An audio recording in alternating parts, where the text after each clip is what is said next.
I gotta figure out where I'm gonna put this thing. Okay, let me see here. Is it showing live? Hello, everyone. My name is Katy, and welcome to the Greenland Quilter channel.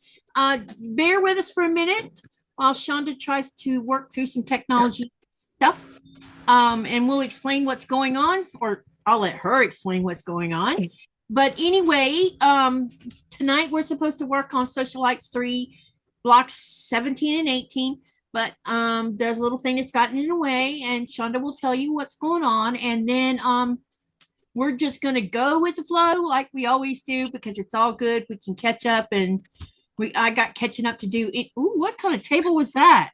It's like an acrylic Ooh, that caught my table. eyeballs. Wow, that's a cool looking table. So anyway, yeah. Hi, Chaunda. How's your week been? It's been a time. I can't. The light in here is horrible. It's been You're a gonna have. time. Well, is there a shade on that window behind you? Uh, it has some curtains. I can try to close the curtains. Yeah, whichever side did you see that ray of light coming from, cover it partially. You don't have to close it all the way. Somebody loves plants. My aunt is a big plant lover. Those look like chifleras, maybe. She's got tons of them. Oh, I see a different Bacchia. Yeah, Uh, she's got them in every room. And there's another one over there. that's a snake. That looks like a snake plant. Another Yeah, she's got them master everywhere. gardener. I love it. She loves her plant. So anyway, tell us about your week and tell us what's going on with. I know you're at your aunt's house, so you guys will have to bear with the lighting and stuff because sometimes we just have to wing it. Yeah, so I'm at my aunt's house today, and you guys know I have a sick aunt, and I come and help take care of her a couple days a week. And so I brought my little portable sewing machine, my little travel machine, and all my fabric and stuff. And then I went to go set up and realized that I brought the foot pedal, but forgot the power cord. So I can't sew. So I always have crochet with me. So I have some, so I'll be working on that today. But yeah, that's why I will not be sewing today. I'm gonna fix the light. When we get going, I'm gonna fix the light. Yeah, But it's been a mess. It's been a mess. yep, it sounds like it. And just relax. It'll be all right. You'll figure it out while we're progressing through here. So I'll be sewing block 18 because look at here. I have everything already cut, Sonda, for a change, just for the one block. I didn't even bother to cut for the other one yet. I kind of have my neck hurts and I must have slept wrong, and now I have a nasty little headache to go with it. I swear it's always something. Oh, I know. Yes, yesterday and today. So y'all, we are. You would think I was in freaking North Florida right now because it's so humid outside. It's insane. And we had temperatures yesterday and today around 62 to 65. So the inside of this house feels like a sauna, but it started raining yesterday, which would explain why I'm having difficulty with my lungs right now because it feels like someone's sitting on my chest. It's because it's warm and humid, and these two things is what triggers my asthma. So we're having lots of, Uh, and I'm tired. I'm still weird. I don't know what's wrong with me. I'm just, I so am exhausted from my vacation. isn't that funny? You and I both go on vacation and we come back tired. I normally after a couple of days it's better, but it is not. It is not. I got back Friday night, I'm sorry, Sunday night about 10 o'clock, and I had to be up bright and early and go to work on Monday morning. Yeah, yeah. I'm still on my brain is still Denmark time, is what it is. So I still a bit. The jet lag's not as bad as it was like 4 or 5 days ago, but it's there. I mean, um, most of you know I'm a night owl, and this chickadee hasn't been a night owl since she got back from Greenland. I've been passing out at 12 o'clock at night. Something's wrong with this picture here Some people would because still I'm not consider even that to be making. late. Yeah, I'm not Some even people would making it to still call you a Williams. night owl at midnight, Yeah, Katie. I know, but you know what I mean. Usually Katie's still awake at 4 o'clock in the morning watching William. And no, no William for the last week and a half because I just can't keep my eyeballs open. So I don't know. I don't know. Maybe this is maybe it's going to become a trend because I've been waking up, which is crazy, at 7 a.m. And when we were in Denmark, I was getting up early to take Nico to school because where we were at versus where he had to be, he had to drive. We were like 12 kilometers apart. And I'll get to everybody in the chat just a minute. So he had to be at school, I think, at either 8 or 8:30. I don't remember now. Which means I had to get my behind out of bed. And during those 4 days, there was only one. The first day after I took him, or the next day when I took him to school, which would have been Tuesday, I was still tired from all the BS that went on between getting out of Greenland to where we were. And so I did go back to the Airbnb and sleep that day. But the 2 days after that, I stayed awake. I was up, went to the beach one of those days while he was in class. I went and took him lunch, but all 3 days. And then I treated the whole class that he was with. I felt sorry for him because you know what I did? I took Nikolai, I went to Bruce and I bought him some kind of, it had fish and some other stuff in it. But I know he likes scones. And so I had bought one scone and I bought him a lunch and I bought him something to drink and I took it over there so he could eat because kind of find out nobody was getting fed this go around for the education classes. So I'm not going to have none of that, him not eating while he's doing paramedic stuff. And so when I picked him up later that day, he says, you know what? I think these guys were jealous. I said, what are you talking about? He says, you brought me lunch and they were watching me eat my scone. So Thursday, you know what I did? I bought enough scones for everybody. Oh, you're so sweet, So Katy. they got a treat. Everybody got a scone. Because I'm like, I didn't think anything about everybody else when I did that, and I don't mind. And I could have got him the day. It was so funny because the day before when I took him one, they were on sale. I go back the next day, they weren't on sale. So Isn't it that was how it always works hilarious. out? Yeah, it was pretty funny. And let me say hi to everybody in the chat. Michael was the first one in here today. Thank you for coming, Michael.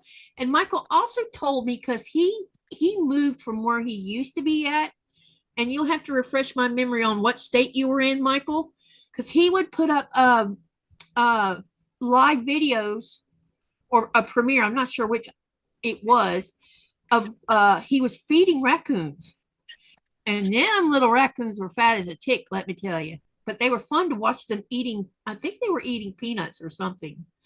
And but he's moved away and somewhere else, and so now he's on a new time zone. But he did say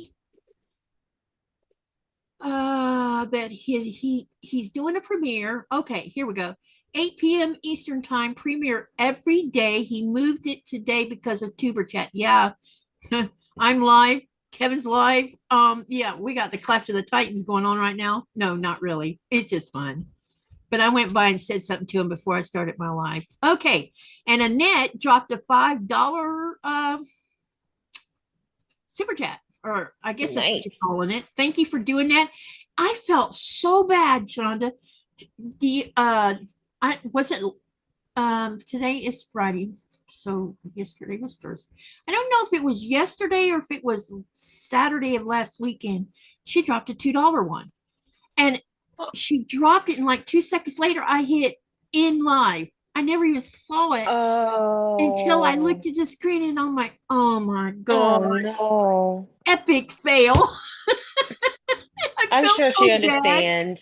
Yep, I felt so terrible. So I'm looking all over the place for her. And that whole night, and the next day I didn't see her, and then the next day I did, and I said something. So I felt so bad because I just wanted to say thank you, and couldn't Right. find her.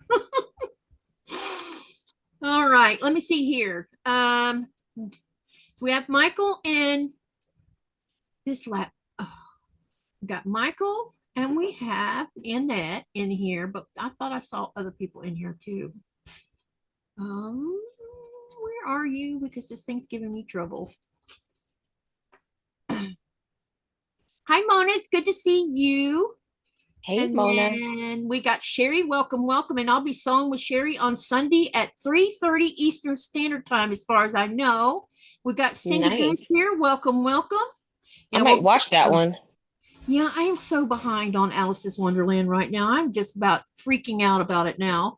I'll get caught up, I always do, but and hello to you, Crochet Queen. Welcome aboard. What are you working on anyway? Me? Yeah, with your crochet. Oh, I'm just experimenting with a new yarn, a new to me yarn. You know what I saw in one of the fabric stores, and if I'd have had a bigger budget, this woman would have come home with every last one of her skeins of cashmere. Ooh, They were I think 179 per skein, and she had dollars? 179 Danish kroners, which would have Oh, been, hang on, I'll tell you how much that would have been in US. It's still expensive because they're just like anybody. It would have took about 50 of them to make me a button down the front cardigan. Something like that. If I could even, I wanted them so bad, but I couldn't take it out of the budget, Hang on, Katy, I'll I tell am you what way it too is. fat to be making garments out of cashmere yarn. I want it It, because cashmere is I, so, I don't know how to explain this, but I got to lose some weight first. yeah, I got exactly. to make Me anything. too. Yeah. Well, wait till I get a little bit smaller, then think about having I one. be spending But $800 to make a cardigan.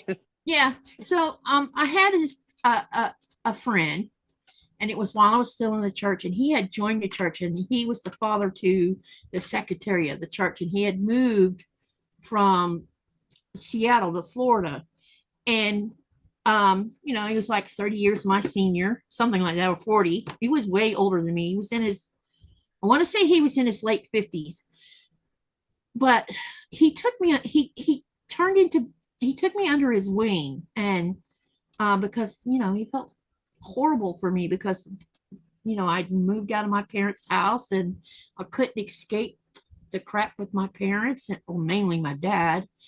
And I had moved into this single wide trailer, and it was so cold in that trailer, and I kept getting sick because it was during the winter months. And oh, by the way, it's $28 per Okay. scheme. So anyway, um I had gotten sick again with respiratory crap, because my asthma and stuff. And one day he says, you know what, I have something for you. He gave me, and I was an itty bitty girl back then, I mean 100 pounds or 110 pounds, something like that. He gave me one of his cashmere sweaters, and he told me, he says, I know that you're living in that little trailer and it has no heat, and I want you to sleep with this. Put it on before you go to bed, and it'll keep your chest warm, but you won't get hot. And he was right. I didn't get hot. But That was really that nice. was the yummiest. I had never ever come in contact with a sweater like that. It was so soft and yummy, and oh my God. Hi, Rita.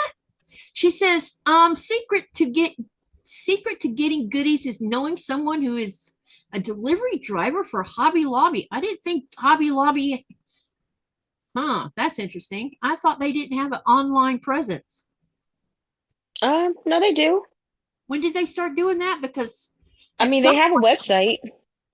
yeah, but you couldn't order off of it, right? Now that I don't know. Because the last time I looked, you couldn't order anything. That's interesting. Maybe it depends on where it's at. Hello, Brinka. It's been a minute. I hope you're doing well. Anyway, I'm talking and not sewing, as always. Oh, maybe it's the people who deliver to the store, not to individuals. Yep, could be. Hey, I have an announcement for you guys, especially for you paid members. I want to show you something. Looks like Rita might have already seen hers. I played around with Chat GPT yesterday, and I made some badges for the members, but I also made some cute little emojis, and I want y'all to see these emojis and tell me what you think. So I'm posting them. the ones that I made yesterday and today. See if y'all like them. They're kind of cute.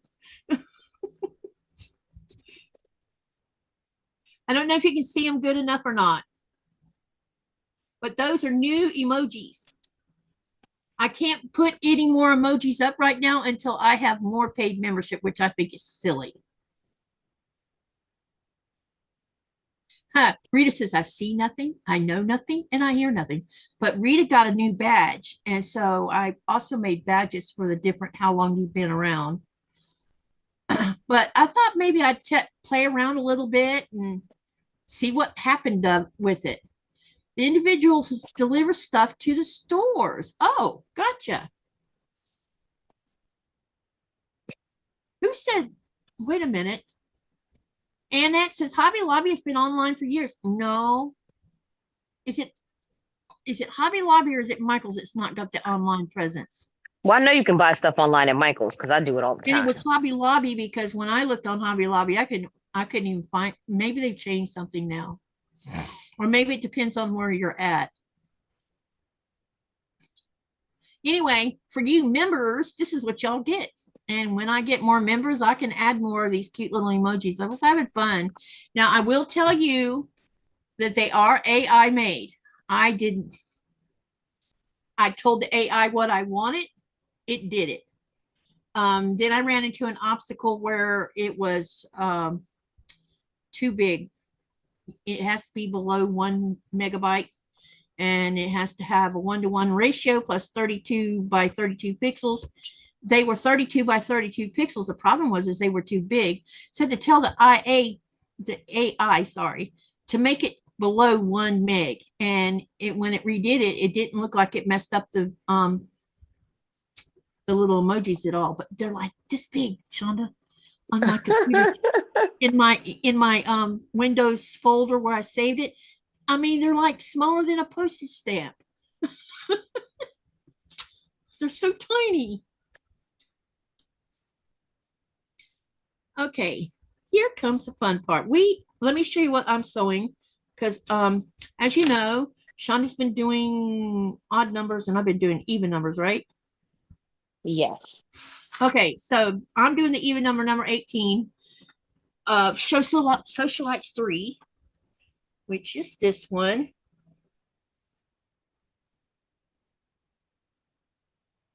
And they're doing this in an interesting way. You know, you guys could use scraps to do this. I mean, you know, just saying. Annette says she ordered things for her son's wedding over 5 years ago. I don't remember the last time I looked, Annette. It was probably a while ago because I was surprised they didn't have an online presence when I checked. Okay, so what it wants us to do is it wanted you to cut. You needed to cut 8 of, because I'm doing the 6-inch block. You need to cut 8 2-inch squares here, and then you're going to do 2 prints. I don't know why she split them apart. It's kind of interesting, and I kind of might know why, maybe. Uh-oh, and I still have something the wrong size. Uh-oh. This is supposed to be bigger right here. Okay, so I got to recut these.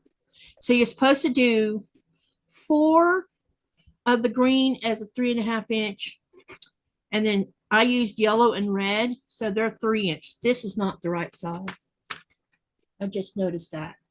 So I'm going to cut that and try again. And I'll use those on something else. Hey, Sandy, what's up?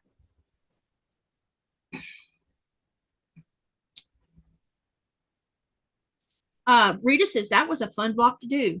Yeah, it looks like fun. It's pretty simple. I love the fact that they went a little more beginner friendly with these blocks so that the beginner wouldn't get frustrated and quit. Now, will the next Sewcialites be as easy? I don't know. We'll see. Because I definitely think they were more user friendly.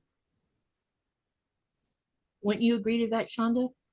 Definitely. Definitely. Because sometimes the blocks are complicated. Yep, definitely. So inquiring minds want to know, how's that little grandson of yours? He's so precious, Katie. Are you in love? I'm absolutely in love. Actually, I'll have to log off at 6:30 because I gotta go pick him up so his Okay, mom can work. okay. That's not a problem. Being grandma is everything. Yeah, oh my God, it's been such a mess. So I don't know how long it's been since we talked, but my air conditioner went out twice In at your one house point. again? I Yeah, thought you just, so it went out twice and then it just went out a third time.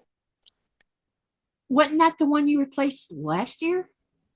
No, no. So I didn't replace the AC unit. I bought that like in 2018. I got a Oh, whole new okay, unit in got you. 2018. And then I had no problems out of it until about, I don't know, 6 weeks ago, a month ago. Like it just it was blowing, but the air wasn't cold. So I called the guy, he comes out and he fixes it. He replaces the blower. All right. Then I remember literally that. like not 2 weeks later, less than 2 weeks later, again, it's not working. So he comes out and he's like, your warranty is almost over. So I'm just going to replace all the parts and hopefully that'll get you some more time. He said, because they're not building them to last 20 years like they used to. And I'm like, okay, so he replaces everything. Everything's fine. Now, I don't know if you guys know, but we have a 4th of July party every year. So it's the 4th of July. We're prepping for the party. And I go to the other side of the house to go check something.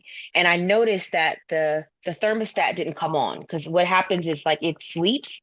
And then when it senses that someone is near the little thermostat on the wall, when it senses somebody is near, it lights up. And Uh-huh. it didn't light up. And I was like, well, what's going on? So I go and I touch it and I'm like, what's going on? It's 3:30 on Saturday the 4th. My party starts at 4 o'clock and Oh my air conditioner is no. out on the hottest day of the year. Yeah. And so I called the guy and he's like, I'm not going to be able to come out. He was like, I'm watching the World Cup and I'm a little tipsy, so I'm not going to be able to come out there. He said, but it could be, and he gave me some ideas of what it could be. And so my brother-in-law is familiar with HVAC systems. So he climbs under the house and does what the guy said, but it doesn't fix anything. So the air conditioner is out. Meanwhile, I'm supposed to leave to go to Florida the next day, Mm-hmm. that Sunday morning. So we managed to have the party with no air conditioner. Luckily, I cooled the house down a lot so it didn't get too hot. And then we had like a window unit that we put out. I went out and bought like 4 fans to keep everybody cool that was in the house. Mm-hmm. So the guy comes the next day, and apparently it was the transformer. Oh, where's the transformer at? I don't know, somewhere under the house. It's what powers everything. Wow. So so I spent like $1,500 fixing my air conditioner over the last 6 weeks. It's ridiculous. So by the time we get to Florida, we get there. Now, I don't know whose idea it was to go to Orlando in July, but it was so hot down there. I basically stayed in the house. We had this really nice Airbnb, and I Mhm. basically just stayed in the house every day. I didn't go anywhere really. Someone who doesn't live in Florida. No. I mean, I live in North Carolina. It's pretty hot. And I'm like, if I don't want to go out here, I'm definitely not going out in Florida. Like I'm just not. And they I can learned because tell you that Orlando is hot, probably one of the hottest places in Florida. it was so hot. Yeah. We went to the first day they decided they were going to go to Legoland. Oh, I said, cool. I'm not going. I know it's going to be hot. It's not for me. So Yeah. we paid for my stepdaughter to go. So she went. And when they got back, they pretty much canceled all their plans for the rest of the week because it was so hot out. They were supposed to go to SeaWorld and Disneyland, I think, and they just scrapped all of that. They were like, we'll just Yeah. come back. When we went to Legoland in Denmark, it was 95 degrees, and this is abnormal for Denmark.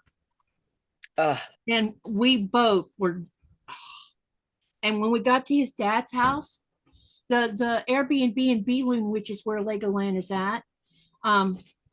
You would love this Airbnb, Chaunda, because the way the person who built the house, and then he built this big huge garden around it, and it had these really ancient trees, so you don't even see it until you come through these two trees, and all of that landscaping and those trees and everything kept all that cooler.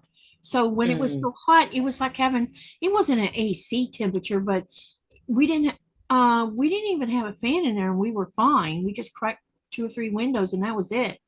But when we got to his dad's, the inside of his house was 32 degrees Celsius, which was almost 100 degrees inside his house. Ooh, And I'm that's like, hot. "Oh, how am I going to survive sleeping in this heat?"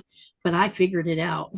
Because I remember my days in Florida and how to get around it sometimes, but you can't get around it until the sun goes down. Right. Then you can improvise and crack one window this much, open the other one a little bit bigger, and have the fan pull air through the room and keep the door closed because it would pull all the heat, from the rest of the house. And we got our room cool enough where I could go to sleep. Oh, But, Danish people are not used to having those kind of temperatures. right. I can Lorraine, imagine. hey, Lorraine. Lorraine says, I'm in North Carolina and it has been hot here. It has been hot. Linda says, hi, Katy. Hi, Chaunda. How's that new grandbaby? He is doing great. And John, I'm doing well. And so is everybody, as far as I know. I don't think anyone's doing. The only thing I do have a concern about right now is, has anyone heard from Teresa Louise? When's the last time you heard Anyone from know her? if she went on vacation, because she's been absent from online, looks like, for at least 3 weeks. So I don't know if her and her honey got in their camper and took off or what. I mean, she usually says something, she's going to go do something. So anyone seen Teresa Louise? Update us. Let me get my laptop so I can watch the chat. Okay. In the meantime, I need to really be sewing, and I'm not, because I've made miscuts. But now I've corrected that problem. Okay, so the first step is you're going to take red, or I'm going to use my red, and you're going to, I have drawn a diagonal line on here because we're going to do a stitch and flip. And a stitch and flip's where you sew along the diagonal line. Then you make sure that it's going to be even with your block. Come back, trim this side off, fold this back over again, and you will have yellow and red right here. And then we'll continue from that. As long as I'm doing this in the right direction. Yep. Okay, so I'm going to chain sew all 4 of these so that we can save on a little time, since I had to waste a little bit recutting some. Rita says, nope, have not seen her online. I hope everything's okay with her, unless something's happened with her husband, either her or her hubby. I bet they went off on vacation in the camper. I want a camper so bad. Yeah, because she mentioned she didn't want to be home the whole summer doing nothing.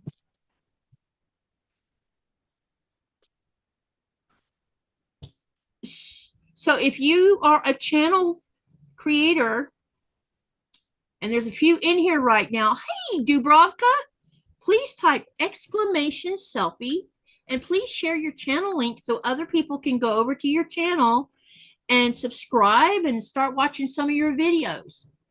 I've been talking about that a lot lately, because I have discovered that it's, the more people watch or run your videos or whatever, and you make sure to take the time out of your 1 second of a minute to hit that like button and make a comment, because it does matter for every creator out there. When are you posting a new video, Chaunda? I have no idea. I know you've been busy. I've got to make one this weekend.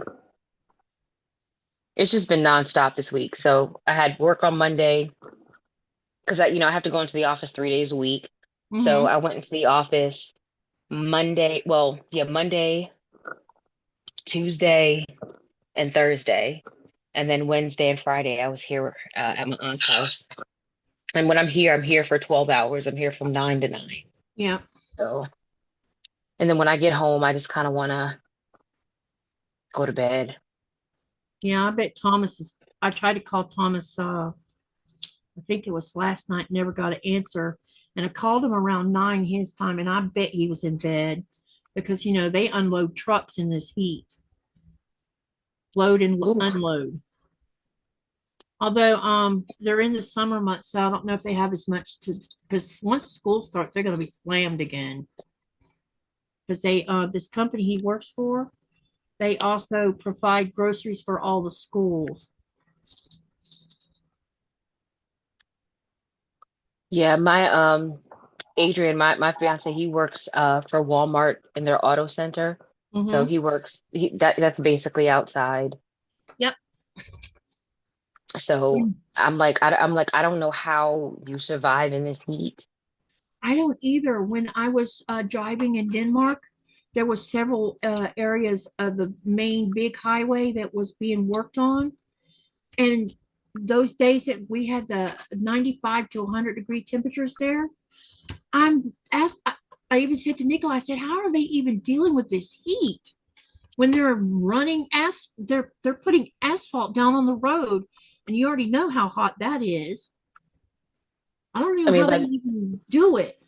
like literally, I get sick when I'm in heat like that. My heart Yep. rate starts to get really Mm-hmm. high, and I start to feel nauseous. Like I cannot. I Yeah, have to the be heat so makes me prepared. nauseous too. Someone just said something up there about Alabama. Sandy says it's 96 degrees here in Mobile, Ooh, Alabama, with the heat index of around 105. I am staying inside where it is cool. Yeah, you would. I would not be the only one doing that. that's pretty much how it was in Florida. Every day was with the heat index because it was so Mhm. humid. Every day with the heat index, it was like 105, 108, 110 degrees. It was crazy.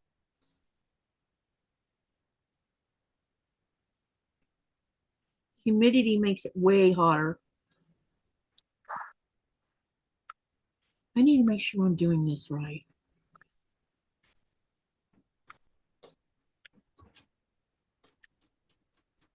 So I don't know.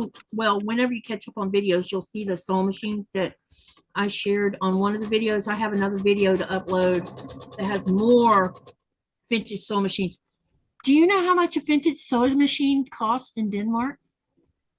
No. Connie told me she when she goes down the road, the next time she goes down the road, this a town over from her, she could pick up one for 35 US dollars. What? So when she goes, How? I don't know, but she said if that machine's still there, she's going to pick it up for me. Because I told her I only want one, just one. 35 US dollars is what it's like 250 Danish kroners. Why am I not seeing your live? Hmm? I'm not seeing your live. Are you on the wrong live? No. You should Let me see get it. the link. You want me Well, to I'm not logged in, so maybe that's why I'm not seeing it. I don't know. hang on? Let me share the link with you in your messenger. I'm gonna send it to myself. It's fine. Oh, okay, because I could do it real fast. And I think I just saw that Geraldine's here. All right, where did my screen go? There it is. It disappeared on me for a minute. What the heck? Yeah, where did I'm it go? using my I'm using my work laptop, so I had to send it to my work email. There we go. Now we're back. Oh, I must have accidentally closed my chat screen. That's not cool. I crack myself up when I do stuff like that.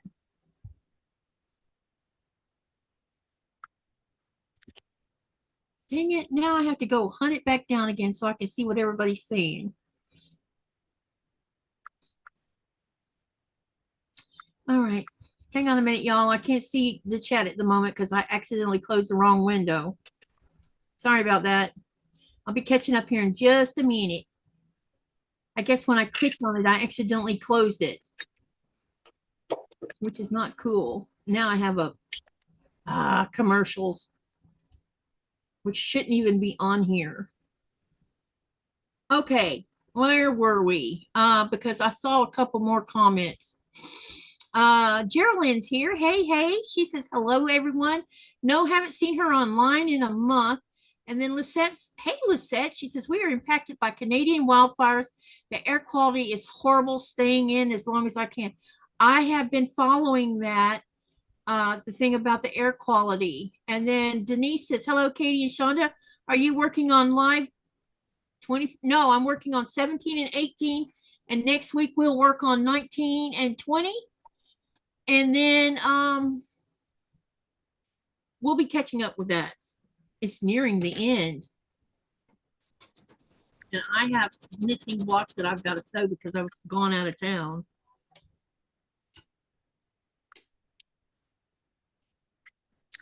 Okay, I get it.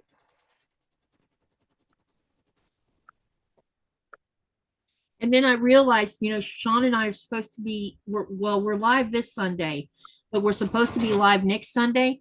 And I looked at my planner, I'm like, that's not possible for next Sunday after, because I'm going to be in Nuke. Oh, what are you guys doing over there?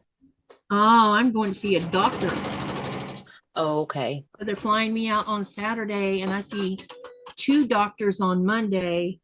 And also, I'm going to be making a visit to the vampire because we're going to do some new blood work that's different from what I already have. And I can update you on this since you and I have talked about it. And I don't care if everybody hears it. So basically, my blood work that they did a couple months ago. Remember when they did that? Mm-hmm. Which they never told me the results. Here, they didn't tell me the results, but he told me the results. He said that everything with my blood work was fine. And I always, I don't eat before I do blood work, you know, just do it on a fasted, which I've always done that way so that it's more accurate. And he said that the numbers don't even show that I'm even borderline diabetic. So that's not an issue. And we got, Okay. he said that he's going to pull different kind of blood work. And I said, well, if you're pulling extra blood work to check things out, can I make a request for a couple things? And he's like, okay, what do you want? I said, will you do a insulin resistance blood Oh, a work? HOMA IR? Yeah, do cortisol and inflammation count too? And he says, yes, we will do that. So we're going to get some little extra things and we'll see what my inflammation numbers look like, what my cortisol levels look like. I'm pretty sure inflammation is probably going to be high because otherwise, why would I stay in pain all the time? Right. You know, it's a constant. Last night I was in misery because my legs were hurting. And that doesn't happen all the time. So I don't know what was up with that last night. I don't know if it was running in tandem with the fact that I was having trouble breathing because all the humidity or what it was, something was making it be weird.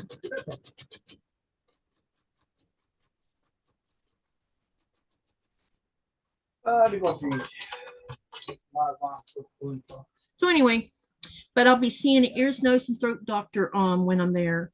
Finally, after all this time. I don't know why this is off like it is. It should be, well, I guess I need to move it over one thread.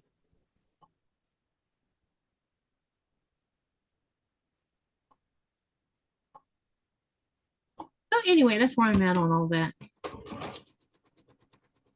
Well, hopefully, at least you'll get some answers. Well, yeah, so they can approach, my lung issues a little better too, hopefully. Especially when I have it. I told him I feel like I need to see a pulmonary doctor also because, especially with have this discussion about how I feel like sometimes, I can move air, but I don't feel like I'm getting air, which Yeah. that's a hard way of describing it, but that's the way it is. It feels like someone stuck a pillow on my face. And it doesn't last very long, about 20 minutes usually. And then it passes. As long as I don't panic anyway. Right. And I had one of those episodes yesterday. But I think that's because of the weather yesterday. Yeah, that heat, it's hard for it's hard for me to even breathe in the heat. Yep. What triggered it yesterday, which is I didn't think anything about it when we did it. Me and Nikolai showered a lot together. And please don't think I'm being naughty. I'm not. But we decided to bathe Nora while we were at it. So we had the bathroom door shut when we were doing it. And we both showered and showered her. And so that bathroom was just full of steam. And I finally said something. I said, Nicola, I can't breathe in here. And he says, I'm wondering because you look like you were having trouble. So by the time I got to the bed, we got myself wrapped in a towel and got me to the bedroom. I literally was having a panic attack because I couldn't breathe. And all Oh because we took no. a little bit warmer than usual shower yesterday. I don't take hot showers for that reason. Well, it definitely triggered it. So it's like so not cool. It just, I didn't, the floor felt a little bit, we have heated flooring in there. And we had turned we didn't, when we left the house to go to Denmark, we turned the thermostat way down. And then when we came back, we turned it up just a little bit because we knew it was going to be very hot outside because of temperatures everywhere else. We knew we would probably get some of this heat wave. And so we hadn't really turned it up that much. So the floor felt a little bit cold to me. And that was why I took a Gotcha. little bit warmer than usual shower. And boy, oh boy, that was a mistake. Yeah, Why it is the dries sheet out my skin and reflecting? I don't like breathing the steam in. So Yeah, I don't even. it would explain a whole lot of things I didn't realize in Florida. Because when I came here during the winter months to see if my asthma would be worse or as bad as it was in Florida in the winter months, come to find out the only time I was having any trouble was when it was induced by exercise. And so but the air felt different, and wait, when I would breathe the air with snow on the ground, it was way different. And so, sorry, I don't know what, but every time I get hot, man, and I didn't realize there was a problem with the shower until it happened one day. I was cold, and I went in there and took a hot shower, and that was not cool. Who was that? Tourbillon? Yeah. Is he already on the job? Yeah. Of course he is. We're just talking, that's all. Oh my goodness. We're just talking, that's all that is. Okay, he's not got you doing anything then. Denise says showering together, 2 thumbs up. Saves water. Yes, it does. We do it all the time. Yes, and it's easy. And what I like about doing it is it's communal for one thing, but the other thing is I could get someone to wash my back for me. I use this really long kind of mesh Yeah, I thing got one to of those. wash. Yeah, so that's how that I use that to clean my back. But sometimes when he does it, he can do a good job of it. You know what I mean? Yeah. I think the main reason why we don't shower together as much as we used to is because he likes his water warmer than I do. Oh, okay, gotcha. He likes the hot shower and I can't You do like them. the They more just cooler one. yeah. But they just kill my skin, they Yeah. dry me out. Like at my age, like I just Yeah, I hear you. I have the same dry skin dry skin problem you got. And it's annoying as heck because I look like I have, what do you call it? Reptilian skin. Right. Well, I don't anymore. You And know, it Denise looks is pretty also decent inquiring now. to, yep, I hear you. Denise is inquiring to how your grandson is also. He's doing so great. And I hey, miss Raven. when I was away for a week, I missed that baby so much. Oh, I bet you did. I can't wait to see some updated pics. Yeah, I'll definitely have to share some. Because I bet he's already growing like a weed. I know he's already gained like 2 pounds. It's amazing how fast they grow once they are born. Yeah, he was 5 weeks on Tuesday. Oh, wow. Has it been that long already? Yeah, right. That's what I Dang. said. Dang. Raven says hi to you too, Shonda. Hi, Raven. I'm sorry I can't see the chat. I'm sorry. We're kind of having I'm all technology discombobulated issues. today. Yeah. Sometimes things happen and you just adapt to the current situation and go on. Yes, ma'am. Mona's saying hi to Denise and Raven. So tomorrow, just to let everybody know, starting at 4:30 is my live, and I'm not sure who all's going to show up on my invitation, but Mona's on there, Sherry's on there, Sophia's on there, and I invited 2 or 3 other people. We'll see who shows up for my live to be on Zoom with, and then I will raid all of y'all into Mona's channel, and Mona can tell you who's going to be on hers, and then she will send everybody to Williams.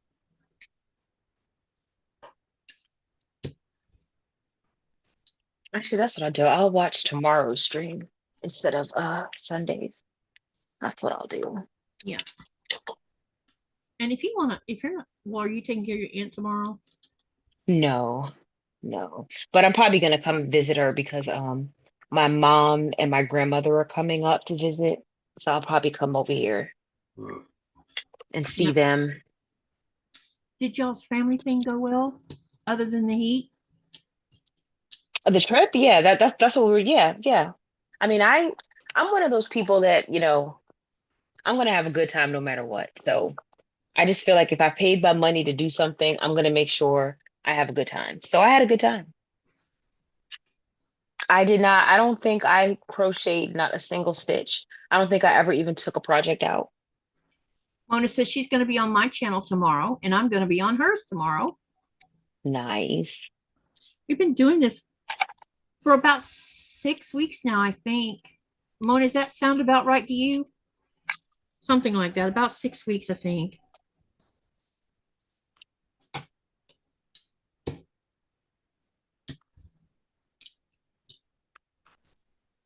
Somewhere around that time frame, anyway. Raven says, laugh out loud, Denise. She quit. Oh, they was talking about you having baby withdrawals too.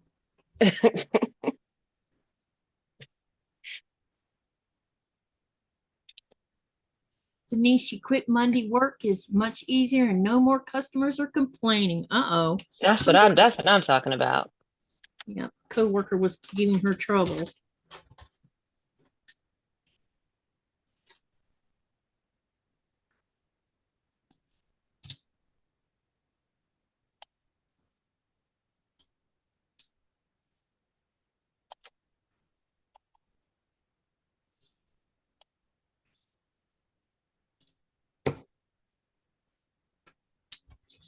Trying to think.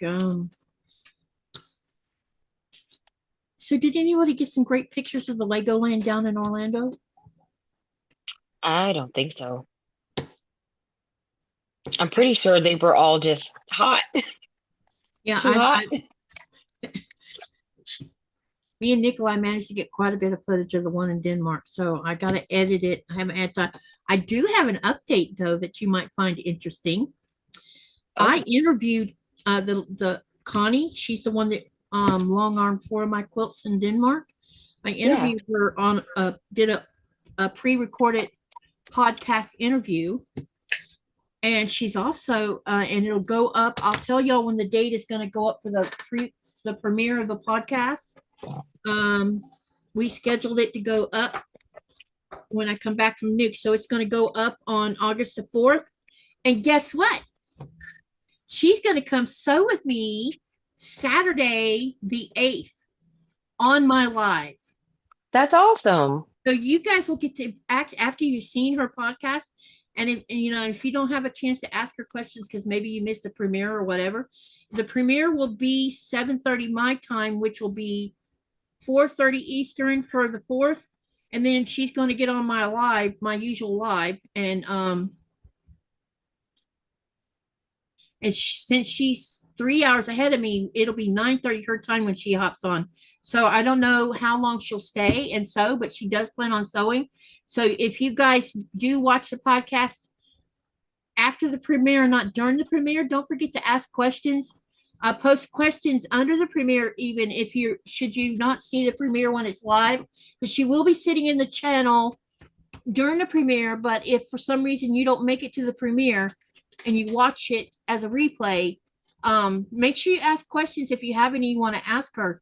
She's a really nice person, you guys, and she was a little worried about her accent getting in the way of things, which I didn't think it did because I could understand everything she said. Yeah, so I'm excited about that because this will be my first person I've interviewed in a while, right? This side of the pond, and it's been a while. So I'm super excited about it.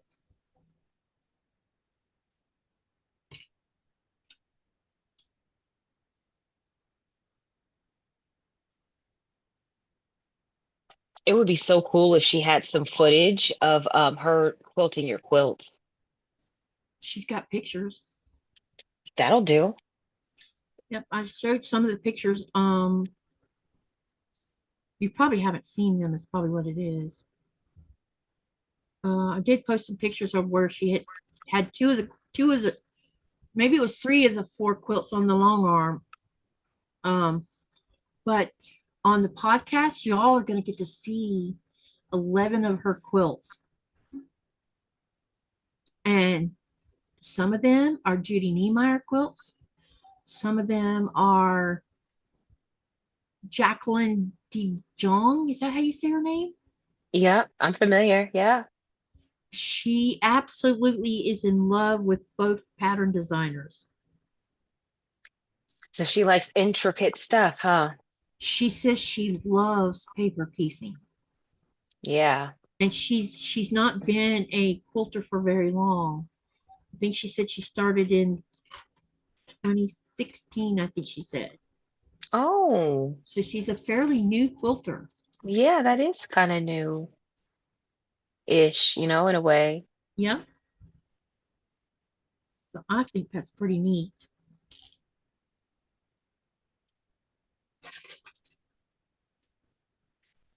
I need to check this and make sure I cut this properly. Because it looks weird.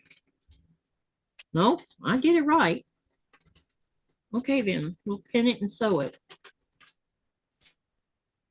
She bought the long arm because she hadn't intended to turn it into a business to start with.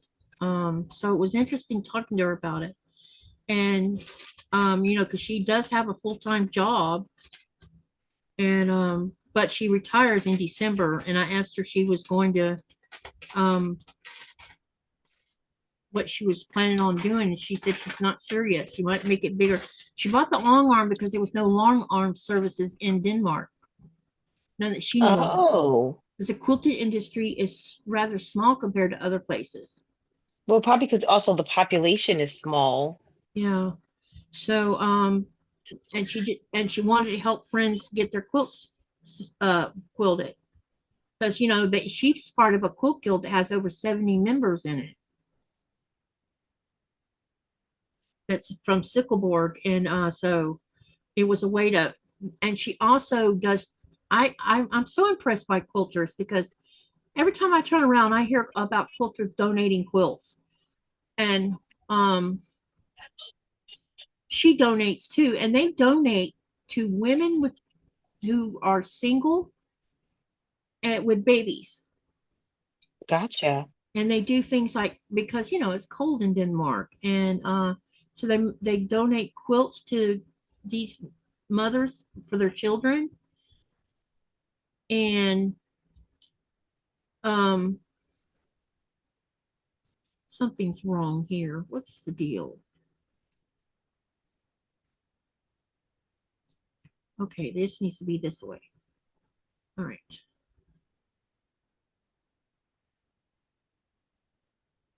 Oh, this block is weird. Okay, I'll have to trim it. So anyway, she had said that that's what they've been doing for a while now, is donating to that cause. But also the other thing I thought was interesting is, does everybody remember that when the thing with Ukraine first started, someone started a big, huge sew about making quilts to honor The the blue and Ukrainian. yellow. Yeah, the blue and the yellow, and make quilts. Mhm. Well, Yeah. the lady that she bought the long arm from is in Germany, and that's the woman who actually started that whole thing. And people were mailing blocks to her. They got hundreds and thousands of these blocks that they've been sewing together since the Ukrainian war started.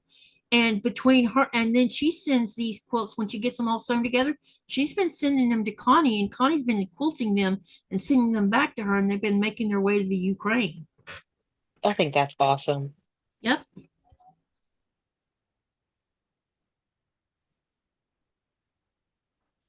Raven says, I love hearing new accents. Well, you're definitely going to hear one. Hey, Linda Parsons, how are you? Hi, Linda. And then we got Denise says, I hope someone shared the advice with her. And Lynn, hello, hello. She says, hi, Katy and Chaunda and everyone Hey, in the Lynn. chat. Okay, got one more to pin here.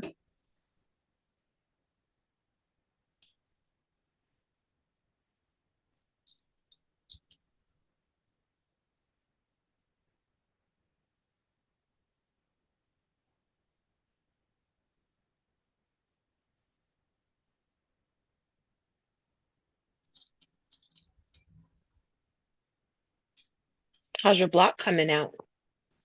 I think it's gonna be okay, but something's weird on one end of it. And I won't, and maybe I didn't cut this red right either, because it's weird what's going on with it. I don't know, we'll find out in a minute. Because might be something I did wrong. I might have read a measurement wrong. I don't think so. I think I cut it wrong is what I think I did. It's Oh, going God, okay. I did this whole thing wrong. I hate when that happens. You think you cut everything right and then you discover you didn't cut anything right.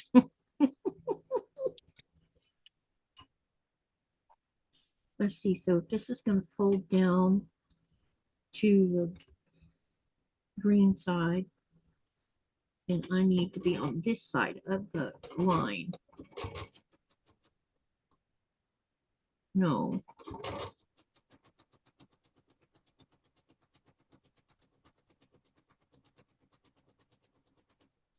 Okay, we're working on it here. We'll get it done. Because it seems like there's a little bit of an off. The cutting must be wrong. We'll see. You should never cut on a live. I agree. Because you are bound and determined to make mistakes. I agree with that. It is so hard, like if I'm trying to, even if I'm just recording, it's just so hard for me to not make mistakes. I wonder if I need to change the needle on my machine, because the points on these, I keep catching, the point keeps getting sucked down into the hole. And I'm thinking that maybe I need to change my needle. Either that or use a leader. Well, I am using a leader and it's still getting caught. So that leaves me with Oh one yeah. thing. It has Yeah, to because be it the should do needle that. Yeah. because I usually don't have that problem on this machine. It's usually the singer that gives me all that grief. So I'm thinking it's something to do with that. So we are going to change my needle.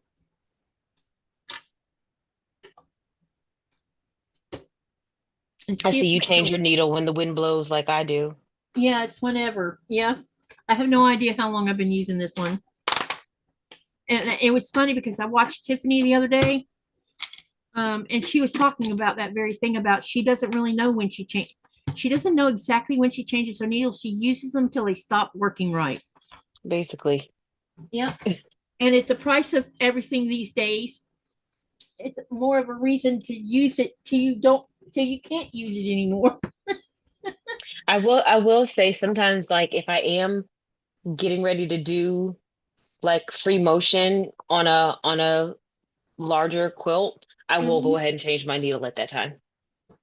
Well, yeah. Now, when I'm quilting or something, I do put a different needle in there and a new one because you don't want it butchering the heck out of while you're quilting something. Where did I put? Right. If it's Dang. just like a table, if it's just like a table runner or a wall hanging, I really don't care. But if I'm getting ready to quilt like a larger piece, like a blanket, I'm gonna change that needle. But other than that, mm-mm. Man, I do not have my head screwed on straight today. Where is my sew? I just saw my sewing machine needles too. I Oh, probably have enough needles to last a lifetime. well, I keep them all in a container like this. Me too. Me too. And then I had did an unboxing yesterday. Um, a sew sampler unboxing. Did you get your sew sampler boxes? I have not I have not opened my last three Sew Sampler boxes. They are sitting unopened. Well, I opened I finally got the one that's for June. I'm finally caught up, actually, just waiting on July to get here. But the one before that, I liked the one before that. I'm not so thrilled with this one, but it's okay. For every good one you get, you usually get one that's little, Hmm.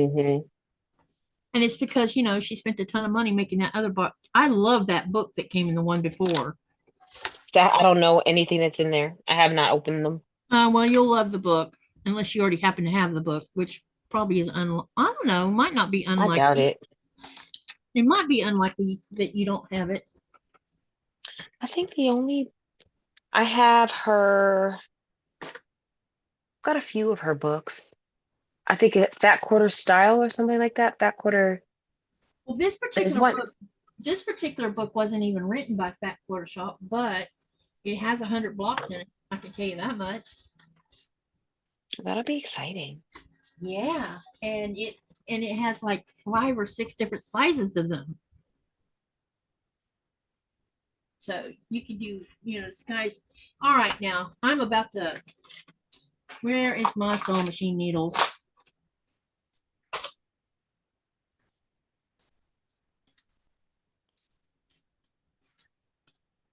Y'all bear with me here while I try to remember where I put them.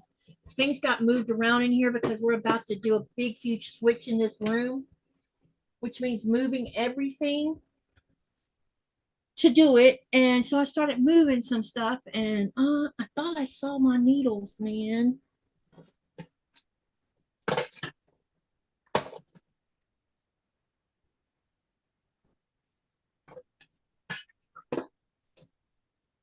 It's not like I have them laying around, because I always keep them in a container.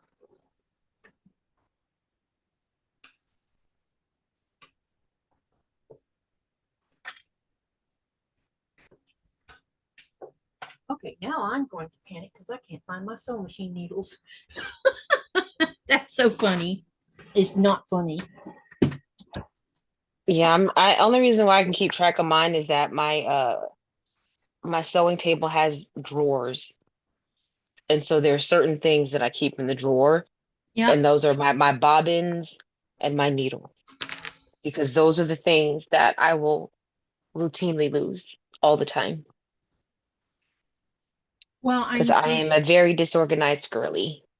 I'm really disorganized right now myself because I keep moving things around or I keep moving things around because we're about to do this change and because we now know that it'll be after the first of the year before we move back into the craft room because we did make the trip to the IKEA like we had planned on doing. Nice. And so we got pictures, we talked to the manager there and everything. So we know what we're going to do, but we're going to do one big order because it'll be cheaper for us to do it that way. And then it can be put on a container ship and sent to us. And then we'll get it all at once. So the goal is Nice. to completely empty out the craft room, just get everything out of there. We need to pull the top off the top of the cutting table. We got to pull that top off and wrap it in plastic because there's no way to get the glass out of it. And then we're going to reduce the length of the cutting table. We're going to keep the big end of it where it was same width as length and cut the L part off of it. And Okay. then because we're buying 2 desks. We found desks that go up and down and they will hold the weight of this Janome. They had a Janome sitting on it actually. And they are longer and wider.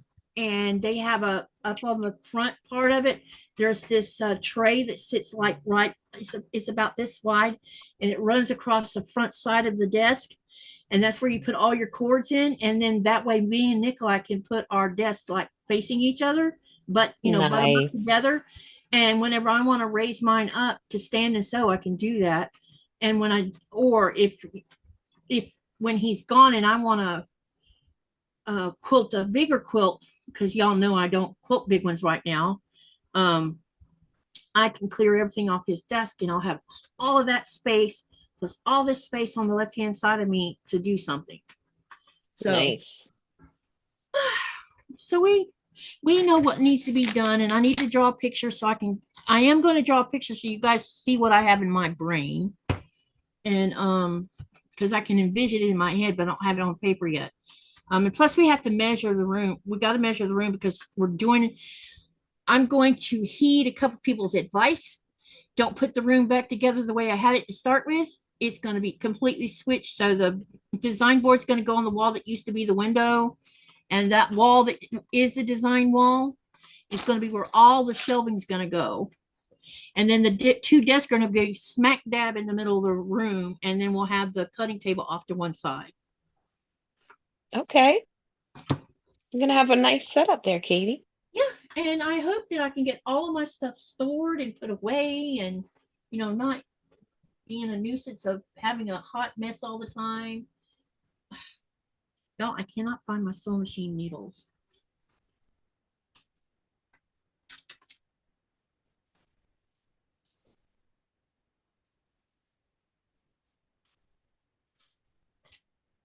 So bear with me here. Interesting thing was I took some sewing machine needles out of this box. Remember where I put them? I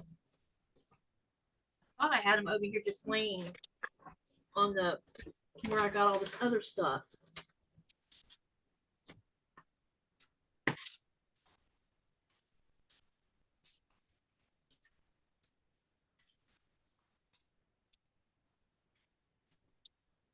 Oh my gosh. Hi, Seth. Let me ask him if he's seen one.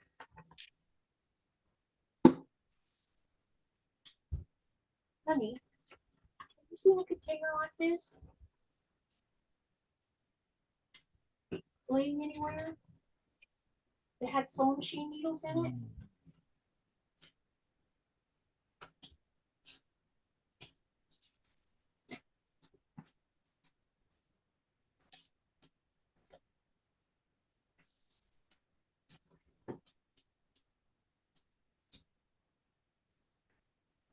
Maybe it's up underneath the sofa. That might be where it's at. Possible. Which means I can't see it. It might be up underneath the sofa.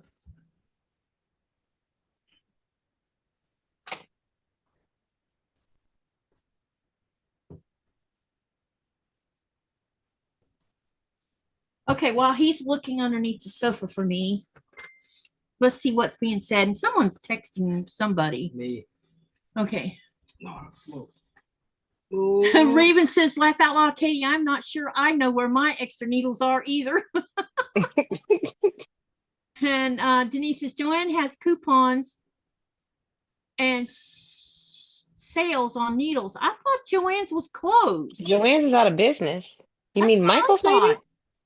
She said she wrote Joanne. Oh, wait. Joanne would have coupons and sales on needles. Oh yeah. She's stocked up on needles. Okay, gotcha. And she has a clear organizer for storing them. Yeah, I have a little plastic box that I keep all of them in.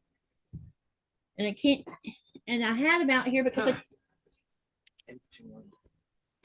cotton cuts box. Yeah, empty.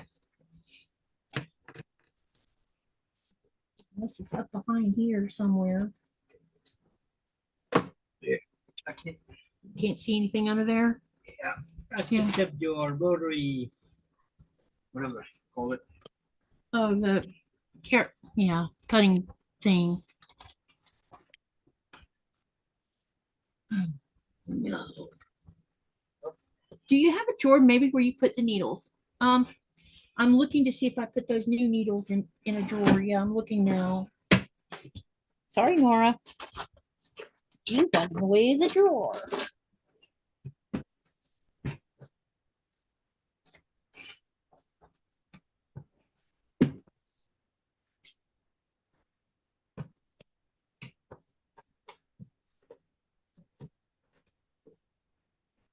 There's none underneath, down on the bottom, on the floor.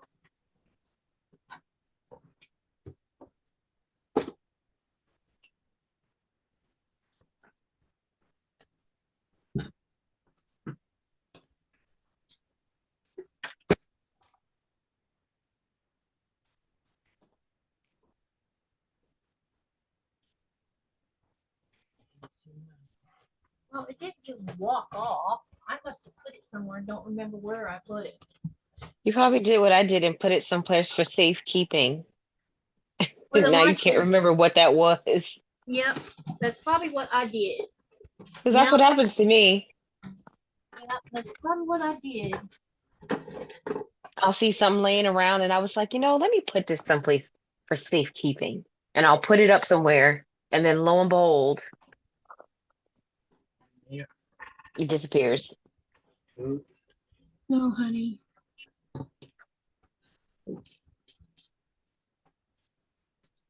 Well, that's really not good because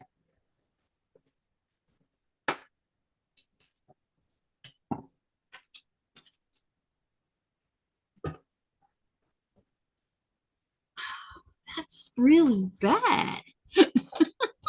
Maybe I'll swipe the needle out of the Singer sewing machine. Did I have that needle out of that Singer sewing machine? It's over there somewhere, I think. Broke your machine. Yeah, the one that I accidentally broke winding bobbins on it. Something happened to the bobbin winder on the Singer. So I'll just swipe the needle off of that for right now until I figure out what to do. Find mine. Yeah, I'll be looking for them tomorrow.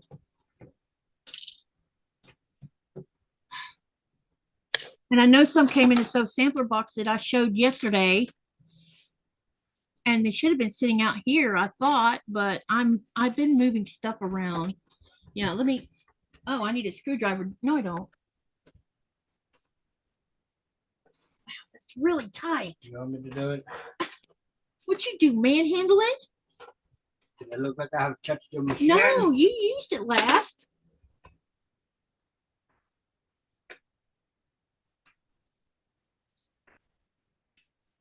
Thank you, Medea.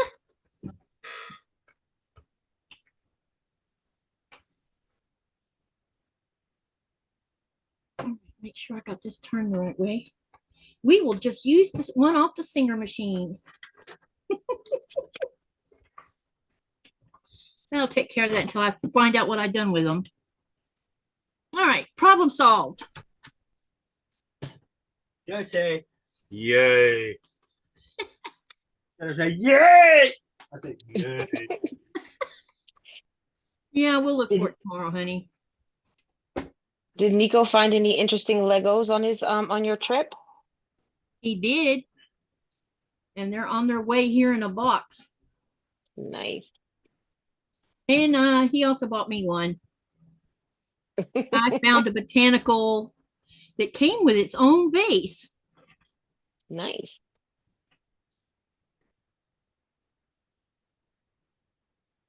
And I came home with a Hoya while I was at it. It's a plant. All right. I'm glad you said, because I wouldn't have known. Yeah, I intended on coming home with a Hoya if I saw one. So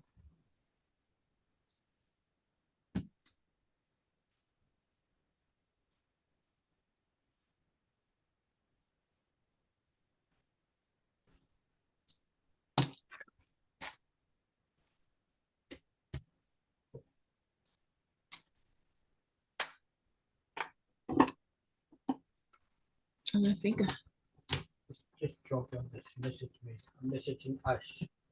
oh, he's talking to all of y'all. Yeah. Shift.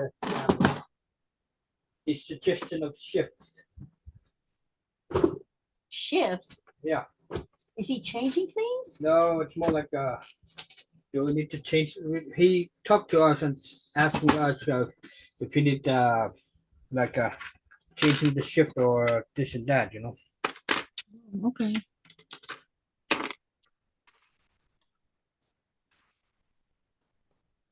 Misplaced the foot I took off of here. That might have been what hit the floor. All right, so we'll just use this. All right. Okay, let's get on with this. I done wasted enough time now. Are the needles still in the sampler box? No, Geraldine, that's what I'm saying. They're not in there now. I took that out. There was two things in there actually in that box. There was two, yeah, where the needle minder was in here too. 'Cause I think that's what came in here, a needle minder. So wherever I put the needle minder at is where I put the needle at, the needles that came in it. Yeah, needle minder came in here. So wherever the needle minder is where the needles are. And I didn't put them back in the box, which is unlike me not to do. But I'm a little bit out of sorts with my head. So it's not unusual for me to do stuff like this where I misplace something when I'm tired. Oh yeah, did Chaunda see your little iron? No, it's, Oh, you got a little iron? well, yeah, I got a, yeah, let me see the other iron too. Yeah, let me have that one and the one right there, honey.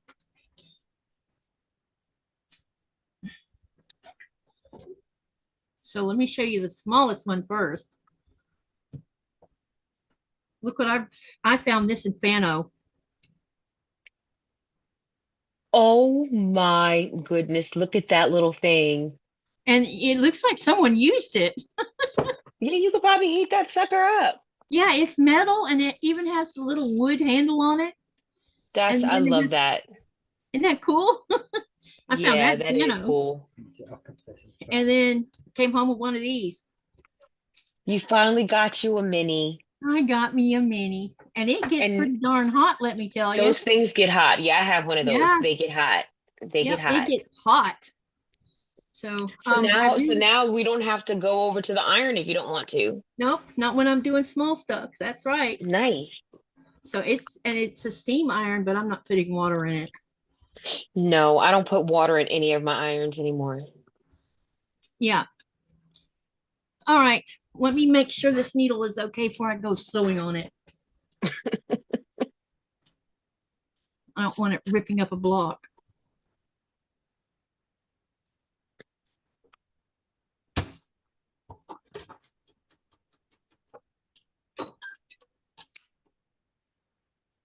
seems fine.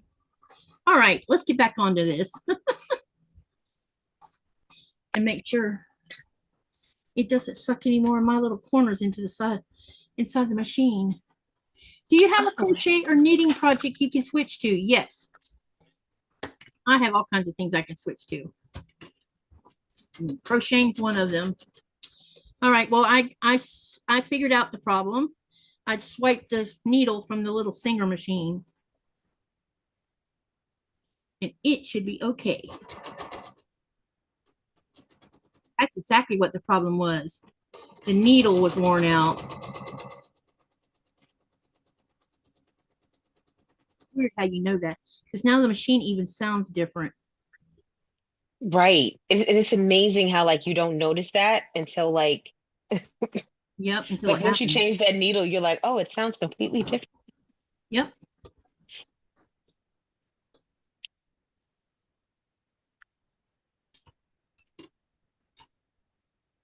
Oh, it missed it.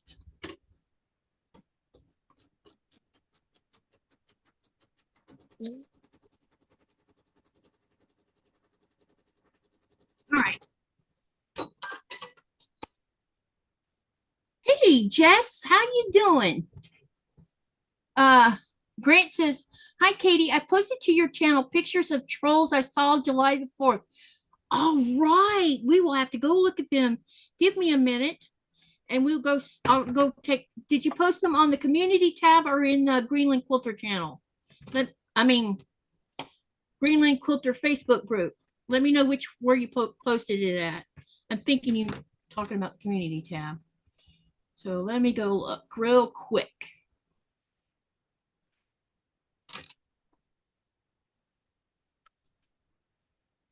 And that is stuck. Okay. Hey, Andy. It's good to see you. Hey, Andy. And Jess is home. Did you see that Janice's father had passed away? No. She put a post out about it and I saw it. Oh, I think no. it was like yesterday or the day before yesterday, something like that.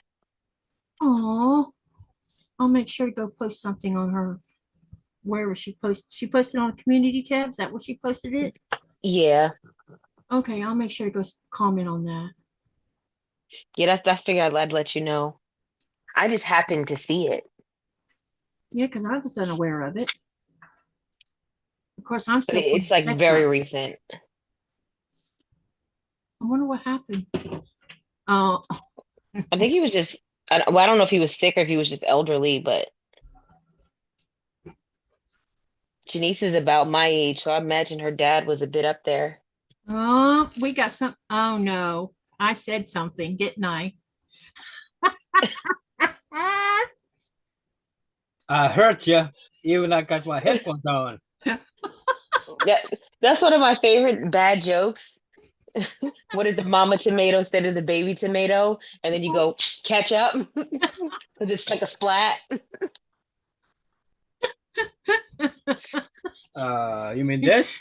Yes. Oh goodness. My husband, the comedian. Okay, he definitely posted some troll pictures. So let's share the screen so you guys can see them. I'm always up for other people doing the same thing here. I need to go find it on this browser though.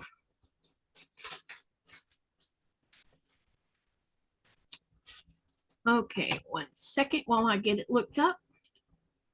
It's interesting. You go look at the post, you don't see it there, but then you go to community tab and you find it there. That is so funny. They should be the same thing, but they're not.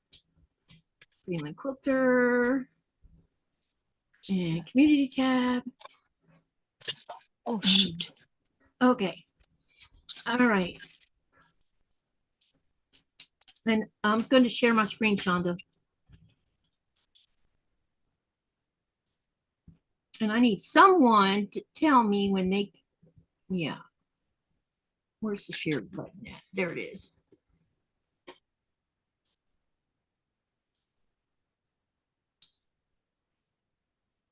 Okay, one of y'all, when you see it on your screen, let me know, okay? Because We this can was see posted it. by Grant. Well, actually, I don't know if we can see it. Yeah. Hopefully it'll show up here in just a minute.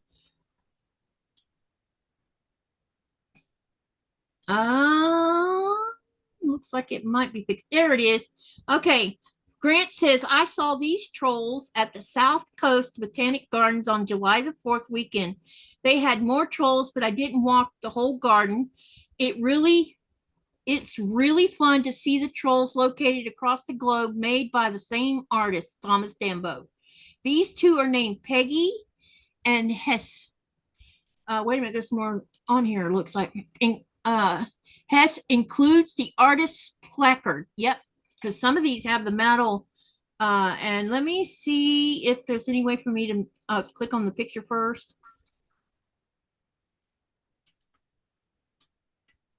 Oh, it's not going to let me make it bigger. Okay, so he caught you can see there's a QR code here. You can see them on my community tab if you want to see them closer, but let's go to the next picture. Aw, Oh, look at that. that was cool. That is awesome. Yes, indeed. Super cool. And then the next one, yep, that was Haas. I don't know if it's Haas or Haas. Honey, I don't know. He's got his headphones on now.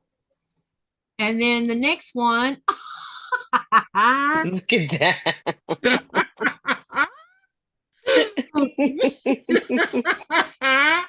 He's just showing his cheeks to the world, isn't he? Oh my Lord. How do you say this, honey? That word. Hesse. Hasse. Okay. Oh my goodness, that is so cool. Talk about humor. This is right in front of someone's house. Wow. That is so cool. Grant, thank you for capturing these for us. Yeah. Thanks I for really sharing do. those, Grant. Yeah, thank you for doing that. I really appreciate that. So there's plenty of them in the United States, and if you live somewhere near one, go visit it because it's well worth it. And you get to see that the pictures really, Nikolai, I'll tell you, the pictures don't really do justice on how really big they really are, unless you happen to stand in front of one. That I love that one right there. Yeah. That is too funny. Bottoms up. Okay, thank you for sharing that with us, Grant. I really appreciate that. That was awesome. That was awesome. I didn't know that existed. So There's I'm glad you two, shared that. girl, you need to go to Raleigh. There's two there. Are there? Yeah, they were remember when I came to QuiltCon in 2024? They weren't Mm-hmm. there in 2024. So they were put in between 2024 and 2026, and there's two of them.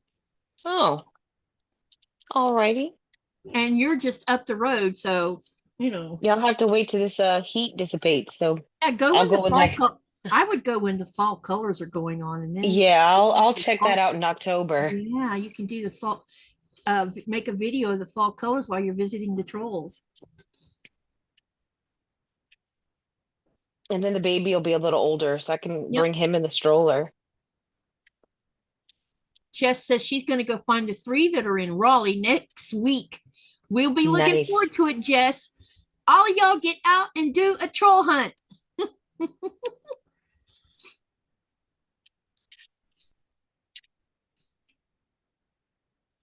They don't make it easy for you to get to them.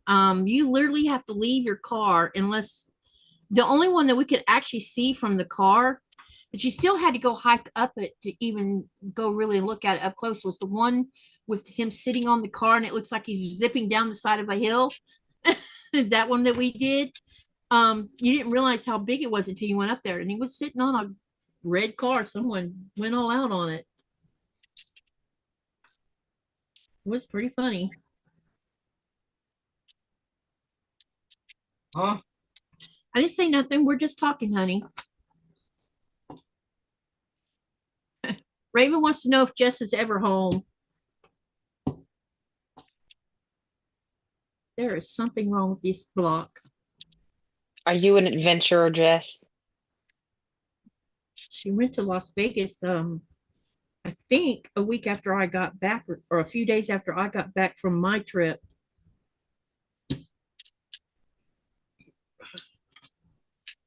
One of these days I'll make it to Las Vegas, me and Nikolai. I was planning a trip to, because I've been a couple times, but Adrian had never been. So I was planning a trip for us to go, but it's Mhm. just gotten so expensive. I just refuse. I Well, flying refuse. is very expensive these days right now, unfortunately. Even even just Vegas itself has gotten more like it was expensive when I went. Like it's Vegas has always been expensive, but it's Mhm. like everything there has just gone up like astronomically. Like I was like, no. It wasn't just like the flights were expensive, the because you used to be able to find, a cheap hotel in Vegas. And I'm a cheap hotel girly because when I'm on vacation, normally I like to go places and do stuff. So the Mhm. last thing I'm trying to do is be sitting up in anybody's room. So I don't really spend my money on a nice room. I normally get, something budget friendly, clean, in a You safe do what I do, neighborhood. try to keep it under $100. Yeah, I just try to keep it simple. And everything in Vegas was just, I mean, it was just so high. I was like, no. But this was like two years ago, maybe 3 years ago. So maybe Mhm. they've come to their senses. I doubt it. So in Denmark,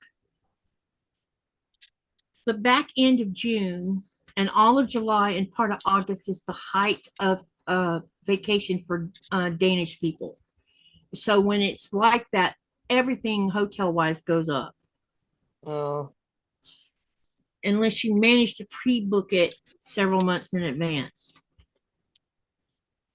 And I went the Airbnb route because I wanted to save money on us not having to eat out every daggum day. We ate out. right. I'm trying to think how many times we ate out. We ate out some. We did do two Italian restaurants. We tried to find a Moroccan restaurant and that didn't pan out. And then his dad took us to this place called Flamin. Oh my God, that place.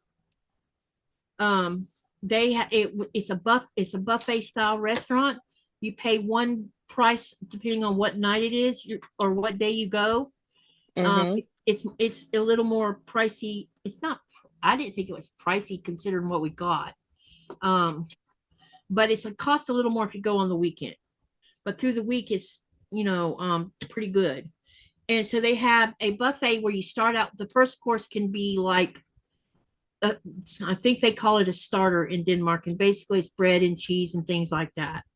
And then they have the salad bar, and then they have the vegetable bar, and then they have the meat bar. And holy crap, there was ragu beef on there, wild boar on there, kangaroo, pork, barbecued pork ribs, barbecued chicken thighs, um, steak. I mean, everything you could think of was lamb. So I ended up getting lamb, ragu beef, barbecue chicken thigh, one chicken thigh, and I got a small. I had them cut me a small rack of ribs because I didn't want a big piece because my stomach's not letting me eat like I used to eat. Um, and I got one other type of meat, so I just got like small portions and tried every one of them. They were so good. And then they have this dessert bar to die for. Nice.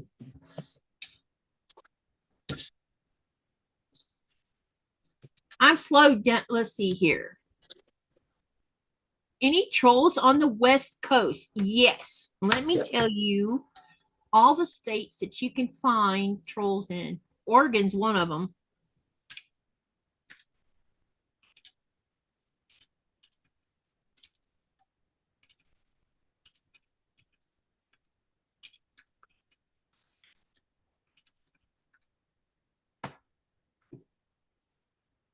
There is actually a troll map. Okay, so here's where you can find Major U.S. installations can be found in the following locations. Pacific Northwest, there are 6 trolls and they are scattered across Washington, including Seattle, Vashon Island, Ballard, and Issaquah. I hope I said that right. And 1 in Portland. The Midwest highlights include a 5 troll exhibit in Detroit Lakes, Minnesota, Bodile, and Little Bibby at the Allwood Audubon in Dayton, Ohio. There's 3 tree thieves in Clinton, Iowa. California has multiple trolls that are hidden at the Filoli Estate, with additional trolls in Solvang. The East Coast exhibits are located at Coastal Maine Botanical Gardens in Booth Bay, Ninigret Park in Rhode Island, and Hainesport, New Jersey. The South and Mountains trolls can be found at Bernheim Forest in Kentucky, Breckenridge, Colorado, Pease Park in Austin, Texas, and a massive 7 troll installation across Dixie Park in Raleigh, High Point, and Charlotte, North Carolina. There's a few more besides those. So there's 50 states from the Trolls of America. There is 50 plus, hang on a second. According to this, there are 50 plus monumental sculptures, at least 1 in every state. But when you look at the map, it labels the ones that have actually are inhabited. So right now you got Washington, Oregon, California, Wyoming, Colorado, Texas, Alabama, Florida, Tennessee, Kentucky, Ohio, Michigan, Wisconsin, Minnesota, Maine, Vermont, and what state is that right there? That must be New Jersey. And then there's states where it's a light green where it says they're moving in. So more states will have some. The new states that'll get some is Idaho, Arkansas, Louisiana, North Carolina has them moving in now. And Georgia apparently is going to get 1 too. Pennsylvania, Illinois, and Iowa. So what made them start doing this? He was already he had made a few because trolls is a thing of Scandinavian mythology kind of thing. And he wanted to repurpose all of these extra pallets that were everywhere. You know, shipping pallets, you know, because a lot of them end up in burn barrels and on the side of the road or wherever. And he decided he wanted to repurpose them. So he built there's like 5 or 6 original ones inside of Copenhagen. And then he kind of expanded out and people were joining a bandwagon, helping him build them, you know, because he's the main sculptor and he had help building them. And then it started spreading out in Denmark. And then he was supposed to have gone to the United States in 2020 to put some more in. And then the pandemic happened. So more trolls were put into Denmark that he hadn't originally planned on doing because he was going to do them in the US. So it's been filtering back and forth, but there's also some in Sweden and a couple other places. So he kind of has been spreading his wings with them, using old worn out wood and repurposing all these pallets. Andy says she knows there's 2 in Colorado. Cindy says Solvanga is an awesome place. Looks like the troll in Austin burned. Yeah, someone set fire to one. Oh, geez. In Texas. Burned it to the ground. There was nothing left but ash. Sounds about right. It's so shameful that people act like that. Just because of whatever reason. Just because somebody probably thought it was the devil. Probably, I don't know. I don't know if they ever caught the people that did it. I would hope with the 50 million cameras we have around, somebody would have saw something. You would think so.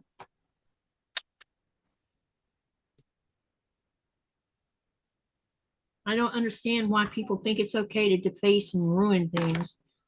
they don't like something, they can go on about their business and just don't worry about it, you know?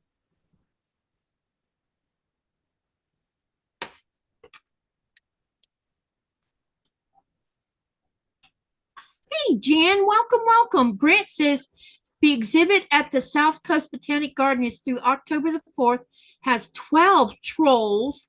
South Coast Botanic is in Palos Verdes Peninsula of California. Wow, you know a lot about them then. Look at you. I hope you can make it over and get some more pictures of the rest of them. They definitely are neat. And I'll have to see about next when I go to California if I can make time to go find a couple of them. Since I have no choice but to go to the States next year. I've got to deal with my passport.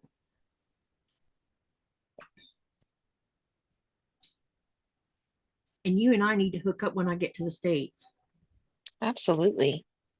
Hey, have you given any thought about going to QuiltCon in Atlanta? I thought about it. It's going to depend. I know I've talked about it before, but you know, I don't know what's going to happen with my job or how long I'm going to have it. Well, So keep that in mind because I think what I want to do, I'm definitely not going to stay at Thomas's because his little 500 square feet apartment is too small. yeah, It barely takes care of those two. You know what I mean? So I thought what I would do is just rent an Airbnb, a house probably. And that's a good way to, you know, and do it outside of Atlanta and drive into Atlanta. I don't know. It's going to depend. Like also, it's like Adrian has family in Atlanta. Mhm. They get kind of pissed at us when we don't stay with them when we come visit. They're like, Oh, hey. oh, gotcha. I didn't know you had family there, but I do remember you Mhm. going to Atlanta because you went to see the baseball game. Yeah, they gave us a little bit. It's friendly. It's friendly flack, but it's flack nonetheless. But when we went for the baseball game, we didn't stay with them. We got a room, and they were like, "Well, why didn't you stay with us?" Oh, you know, that hadn't even occurred to me about the family thing, but because I plan on taking Blaze to QuiltCon Oh, that's gonna be fun. because that young man is interested in sewing, and so we're going to put the bug in his brain. I guess when you start planning to go, I guess just let me know, and I'll see what my situation is at that time. Okay, that'll work because I figured we just find those that want to go to Atlanta if they're interested, you know, in staying in Airbnb instead of right there. I cannot afford to stay at a hotel that's right next to the convention center. It's $300 a night, and I just can't justify that. I just can't. That is highway robbery. It is highway robbery. So I will go the way I went in Raleigh and get myself an Airbnb and do that. Yeah. And I was only, we were in a house in Raleigh. It was a 3-bedroom house, but we were only 5 minutes away from the convention center in the grander scheme of things. It wasn't walking distance, but it was driving distance of 5 minutes. Mm-hmm. And so there was no need to, because when I checked the price of the hotels for being at the convention center, I about fell out of my chair. I'm like, Yeah. no. Well, Atlanta hotels are expensive anyway. Yeah. I need to see if we trim these down to a certain size. Okay, what size are these supposed to be? 3.5 by 3.5. Okay, let's see what I got right here.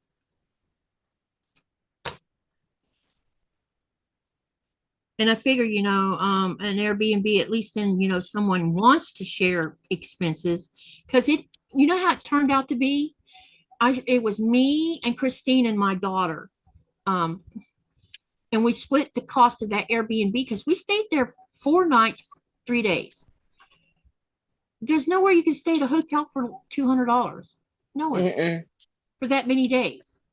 Mm-mm. That's how much it panned out to be when we split it 3 ways. Shoot, some of those Atlanta hotels got the nerve to charge resort fees. Yeah, I'm not surprised by that. That's what California does. and deposits that you can't get back for 7 days. Yep. Yep. I had to leave a deposit on my credit card. And they had resort fees, and it wasn't even a resort. Like how can y'all? I say turn into greedy, you know what?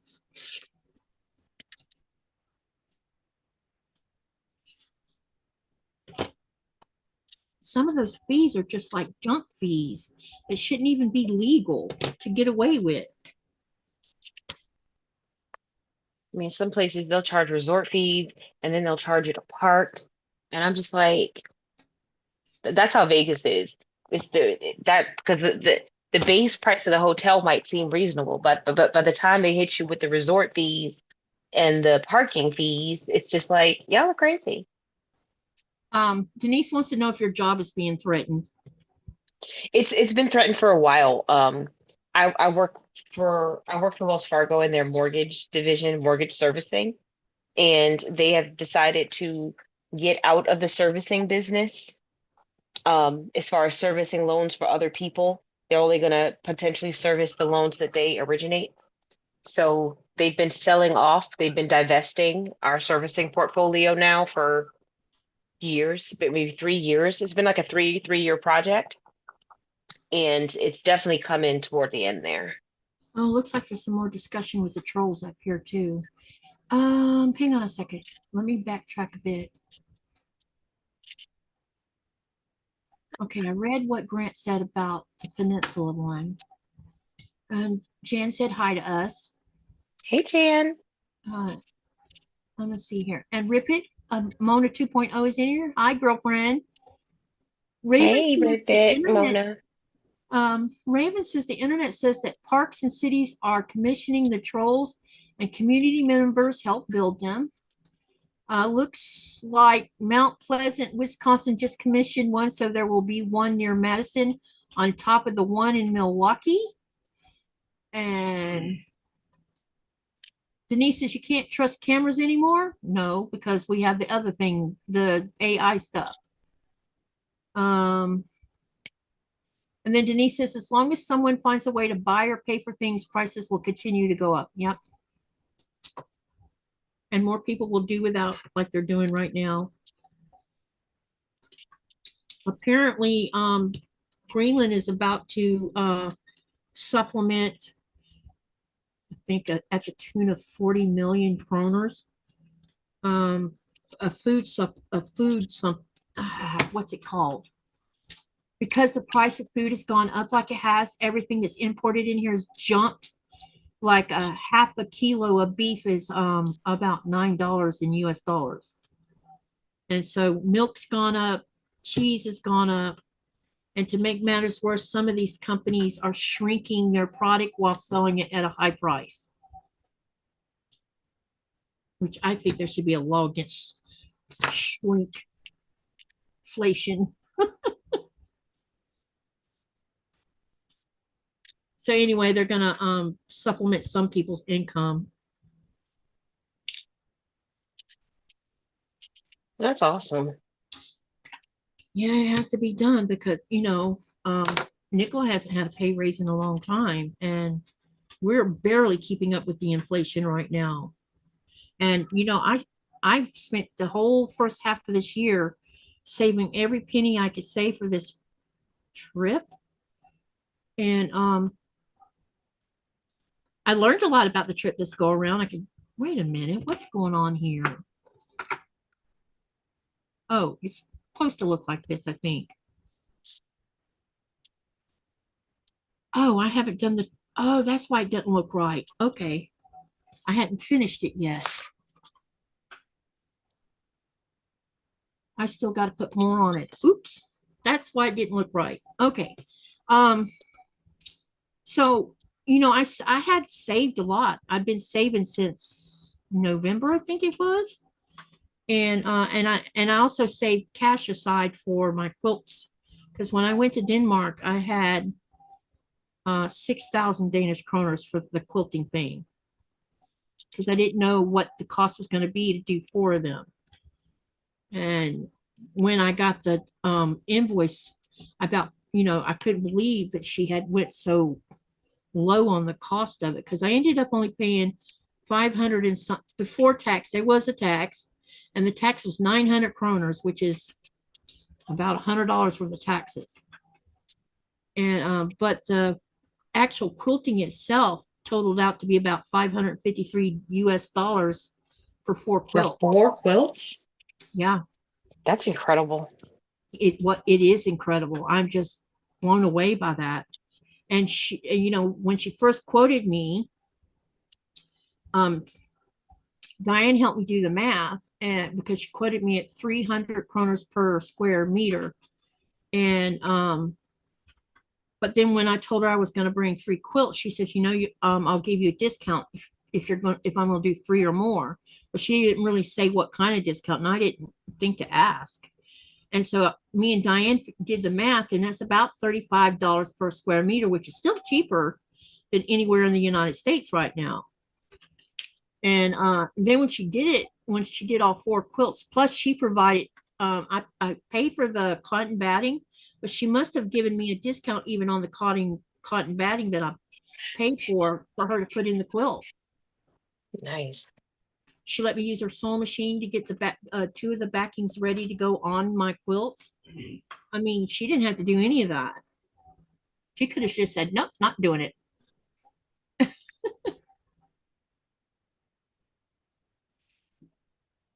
1 kilo. Is 1 kilo equal of 1 pound, Raven? Because yes, 2.2 $9. pounds. A kilo is 2.2 pounds.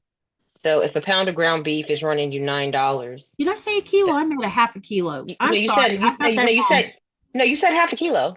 You said half a Yeah. kilo. So that works out to be about a pound. Yeah, So that means a pound of meat is $9. A pound of ground beef is $9. That's you expensive. can hardly feed anybody with a pound of hamburger without skimping,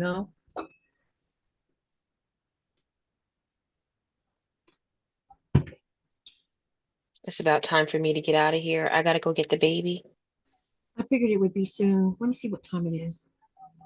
We've been going almost 2 hours. Usually you leave at 9:30 anyway? I usually leave. I normally stay till 7:30 my time. We normally do 3 hours. Oh, okay. So usually 4, 3, 5, 30, 6, 30, 7:30 your time, which would be 8, 9, 10:30 my time.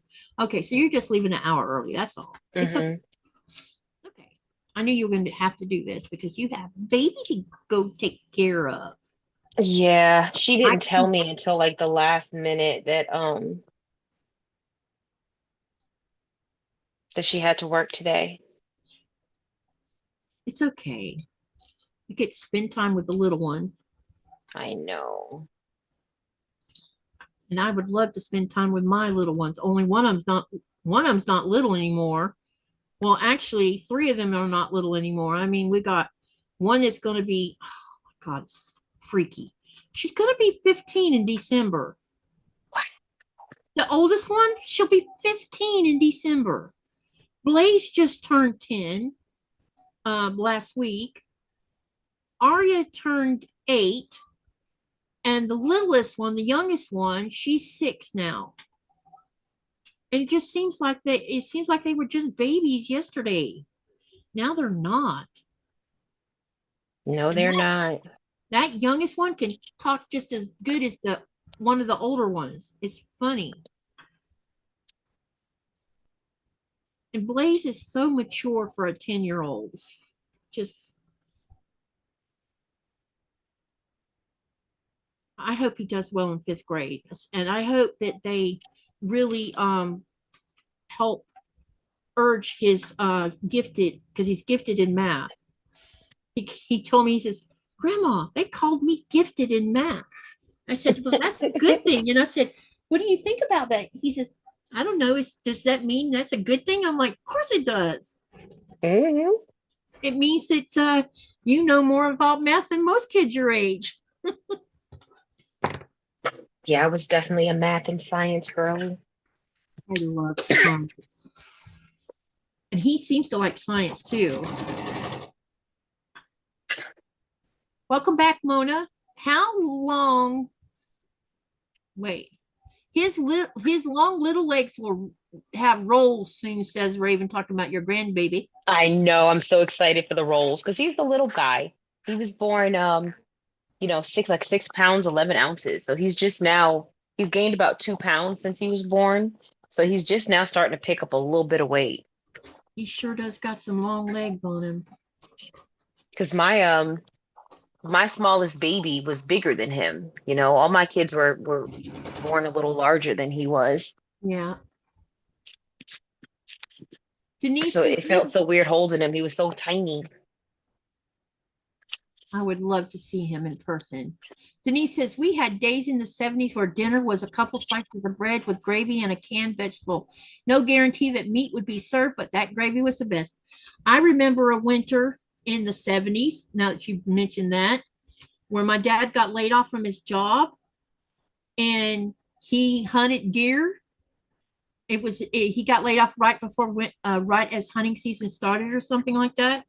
And we spent the whole winter eating deer meat and English peas. I've never been so tired of English peas in my whole life. And now I don't even eat them. Because English peas was the cheapest thing you could buy in a can. Everything else Mom was getting out of her chicken house, and she had chickens.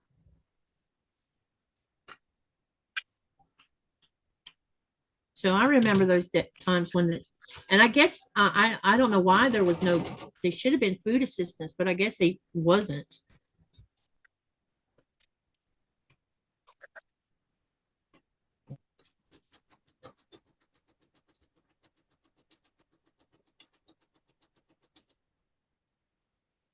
All right, chickadees, I've got to drop. Right. Tell them one more time what the name of your channel is before you hop out of here. My channel is Under the Needle Quilting and Crafts, although I have not been doing very much quilting or crafting lately. You've been a busy lady between vacationing and working your behind off and a new baby. Yeah, it's been a rough time. The last 3 months have been rough. So, I'm gonna do what I can, but You'll I catch do up. want to sew tomorrow. So I'll probably clean up my sewing room a little bit tomorrow and do a little sewing while you're on your live. Yeah, I'll let me watch know. that. Okay, and if you decide you want to hop on and just hang out, you're welcome to do so. The more the merrier. I'll see what you got going on. Okay, all right. Sounds All good. right. Thank you for coming Bye, tonight. guys. We'll get this all caught up when we get together again. All right. See you later. Bye. Give that baby a hug. I definitely will. Okay. All righty. So I'm still sewing these blocks. Any of you that's sitting in the chat that has been on my Zoom before, if you want to hop on with me, let me know. And I'll send you the link.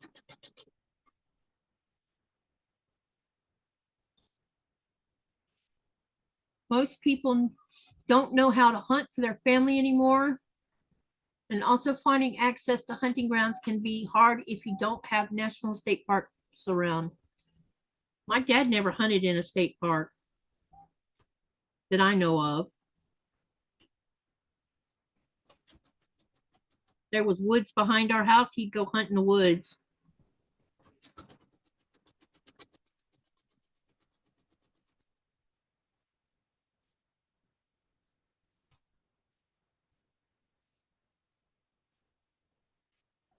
But he also knew there was deer back there because he put in tree stands so that he could see what was going on in those big pine forests. And he discovered that there was deer coming in and out of there. The pine forest was right behind a big cow pasture.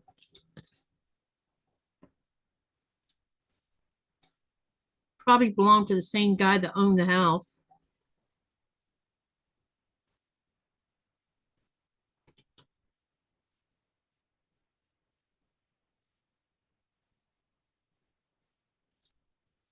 That's highly frowned upon now, Katy, unless you own the land. I'm sure you had permission to hunt on that land. Who said that? Raven? Yeah.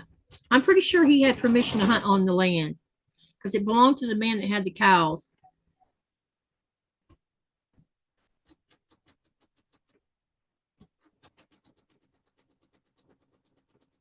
don't know why it would be frowned upon. Wait, Mona said something. You are not allowed to hunt in state parks as far as I know. Yeah, I never heard of hunting in state parks either. I know my dad never hunted in one. He was always somewhere that there was forest that was not federal or government land.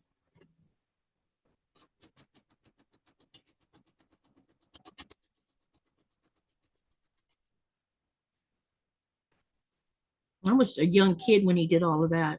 Things have changed these days. They hunted on Grandpa's farm, said Mona. Yep, see, there you go. And I know that house we were living in had hundreds of acres that belonged to the man who was renting us the house.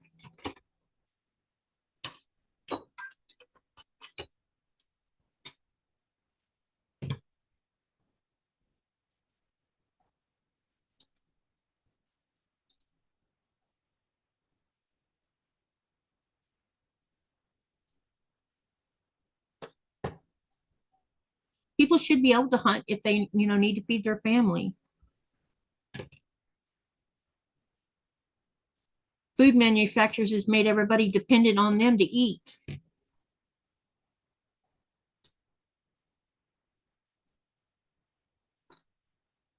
Denise says to Raven, I know the meat in the stores come from someone killing the animal, but I will not eat the meat that doesn't have a USDA label on the package. See, here we have a local fish market, and the government has no control over what comes through that fish market. And so hunters and fishermen bring their extras through there. And then the locals who can't go hunt and fish can go down to the local fish market and buy their fresh stuff. I bought fish from down there and whale meat for my husband.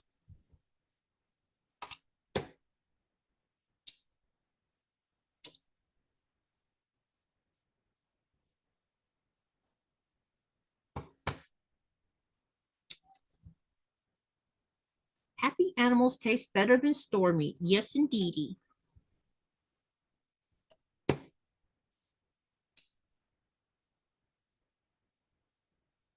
It took me a while to adjust to the beef that we get from Denmark here because I was so used to the way it tasted from the stores in Florida.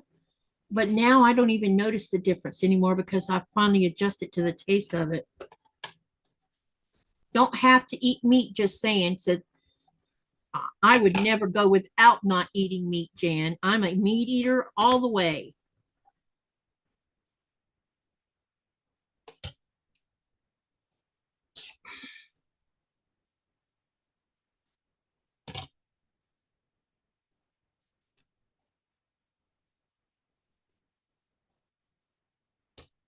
My father worked in a meat packing place, says Denise.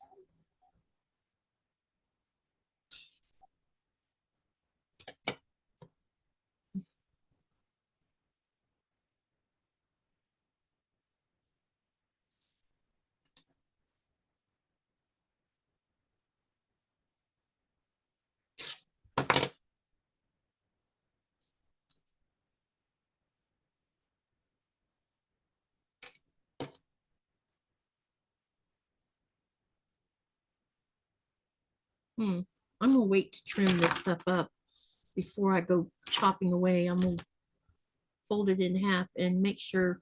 I already did that once.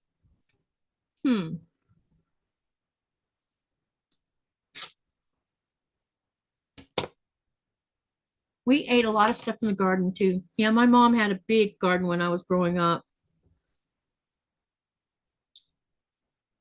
It was big enough that she harvested off of it and froze vegetables in the freezer and canned things. And she also harvested chickens and put them in the freezer. We would go fishing and bring home that and harvest all of that. So there was always food in the freezer. We ate what was put on our plate, or if we we ate what was put on our plate, or we went hungry.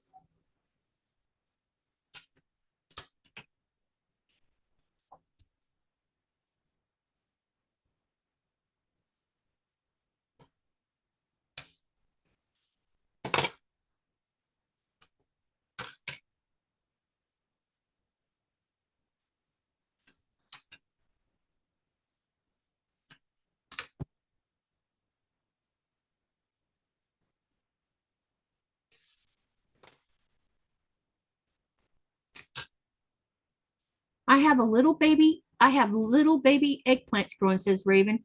Purple things make me happy. I wish I liked to taste the eggplant, but I don't.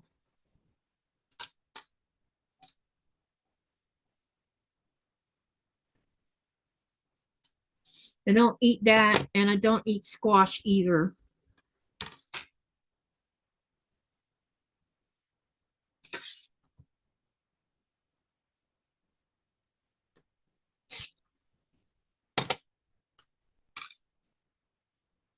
But they sure do have pretty flowers on them from what I've seen.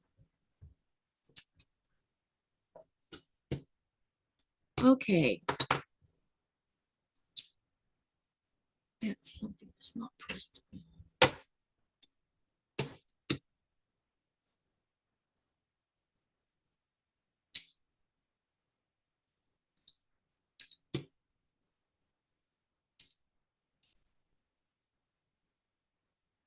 Raven says, I don't think it has a taste. I know I don't like them. Something, the texture is a whole lot like squash is.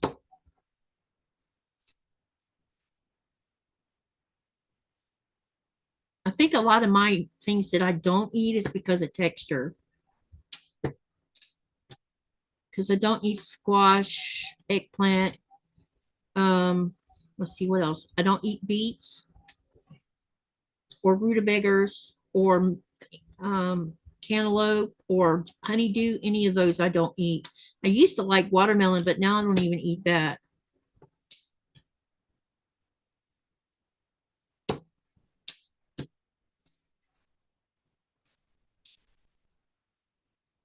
I've never had garbanzo beans. What do they taste like, Mona?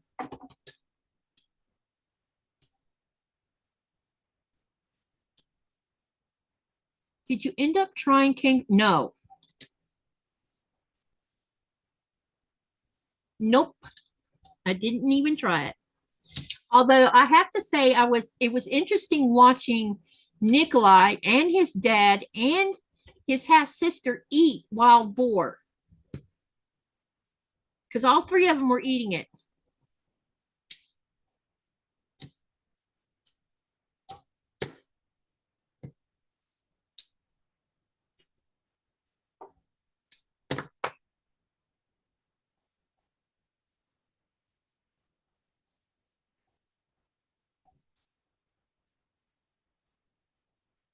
Ah, Mona says sawdust. Oh boy, then I definitely wouldn't like them. Chickpeas or garbanzo beans? Oh, I didn't know that. I thought they were two different kinds of beans.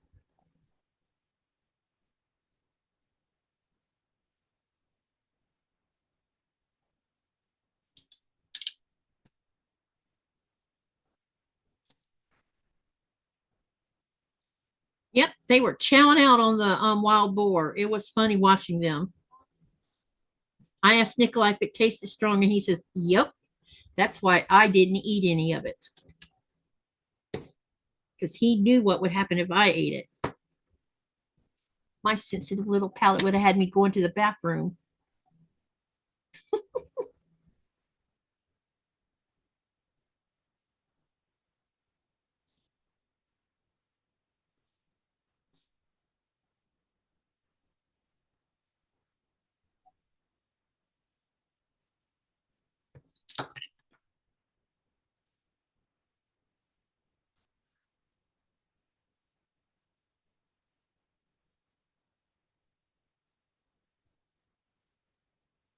There's definitely something wrong with this block right here.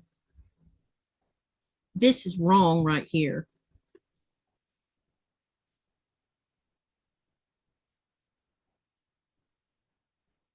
Isn't hummus made from garbanzo beans? I always thought they were made from chickpeas, and I did not know chickpeas were the same thing as garbanzo beans. Garbanzo. I thought those were two entirely different beans.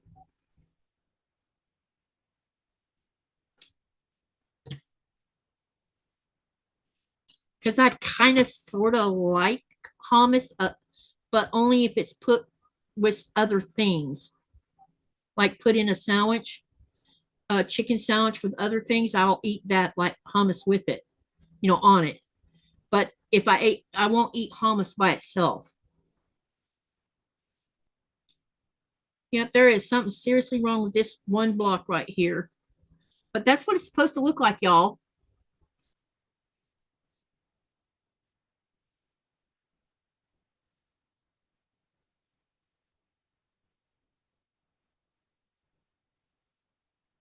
I'm going to go ahead and sew it together, but I'm probably going to make this block again because I don't know what I did right here. Something right here went wrong. And so it's going to be totally off, but I'm going to go ahead and sew it together. It's all good. Unless I can figure out something here. Let me turn this way. Put this one over here. And then, yeah, it's not going to matter which way I put this. It's still going to be an issue, I think. Yeah. It looks like I have two of these wrong.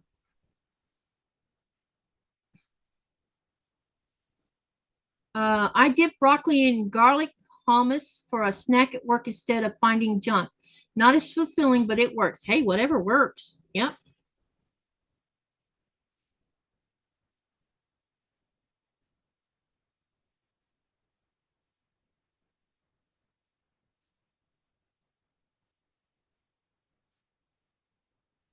So this block is going to be a bit messy and I'll have to redo it or make a new one. I'll just make a new one and turn this one into my scrap block pile. Mona, what you plan on working on tomorrow?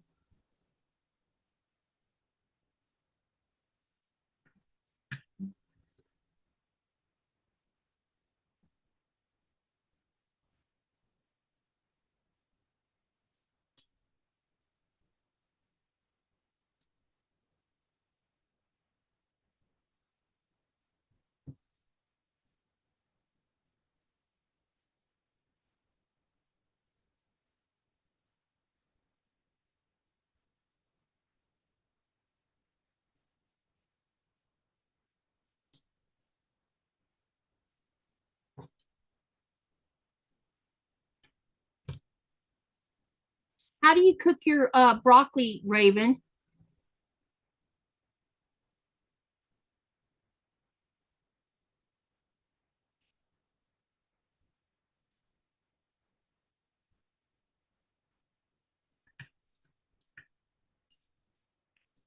Two of the red strips are wrong. They're the wrong width, which means I cut something wrong.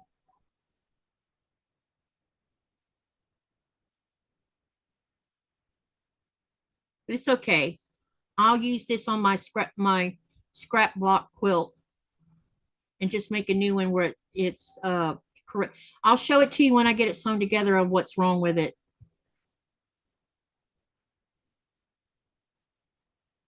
You'll see.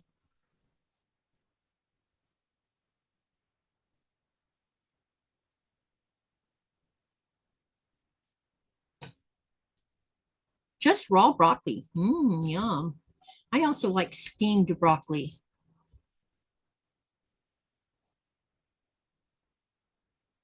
I feel like I'm out of practice here because I haven't sewn in 2 weeks.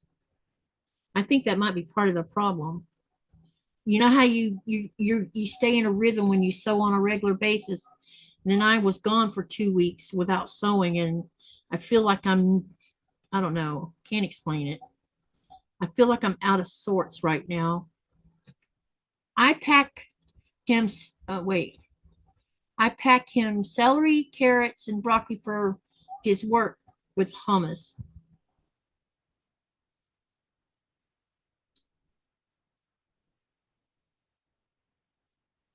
Lately over the past 6 or 7 months, I've been buying a bunch of cherry tomatoes from the produce department at the store if I can find them fresh, and I've been cooking them down into sauce because they taste yummy, and I use garlic and stuff in there to make them really yummy.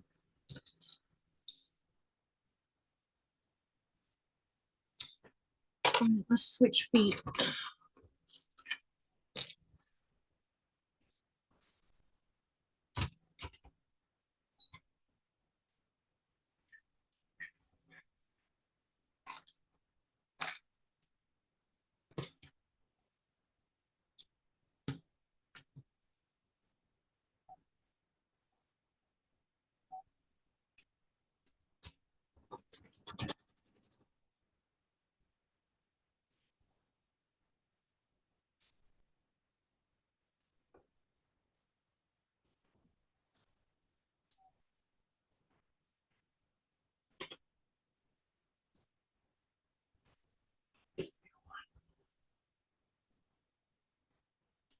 maybe the same size as what I ate yesterday.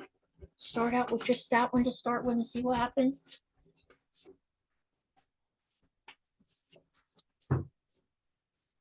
And then, because it may be the one bowl's enough for me. Oh, you did have quite a bit left. Okay.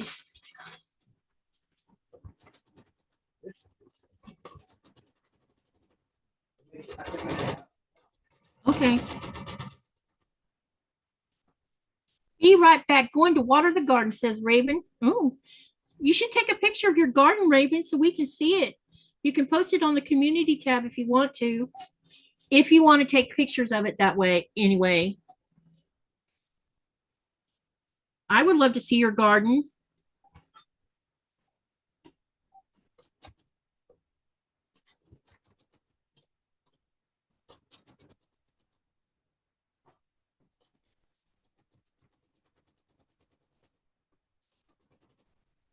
Okay.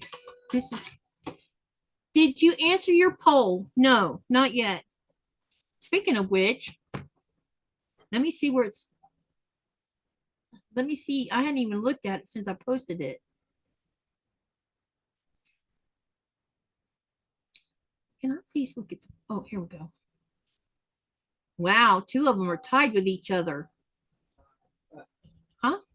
How hungry are you? I think you should just, you know that yellow bowl? Maybe enough to put in that to start with, and we'll see what happens after that. I might not be wanting any more after that. So let's not waste if we don't have to. Unless you plan on eating a lot. That strawberry is waiting for me. Aren't you hungry? Right. Yep. This block is definitely off. And it's because I cut something wrong, I think. Somewhere in the process, I messed up.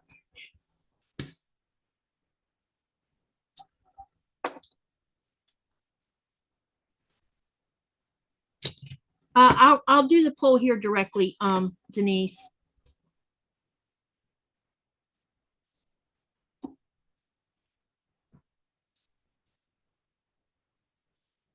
Nora has interesting, she always amazes me with some of the things she does when it comes to eating. Because I didn't know dogs had valued certain foods over the other foods until I started feeding my dogs raw. And then it's interesting to watch what they place higher value on, because the higher value food gets eaten first.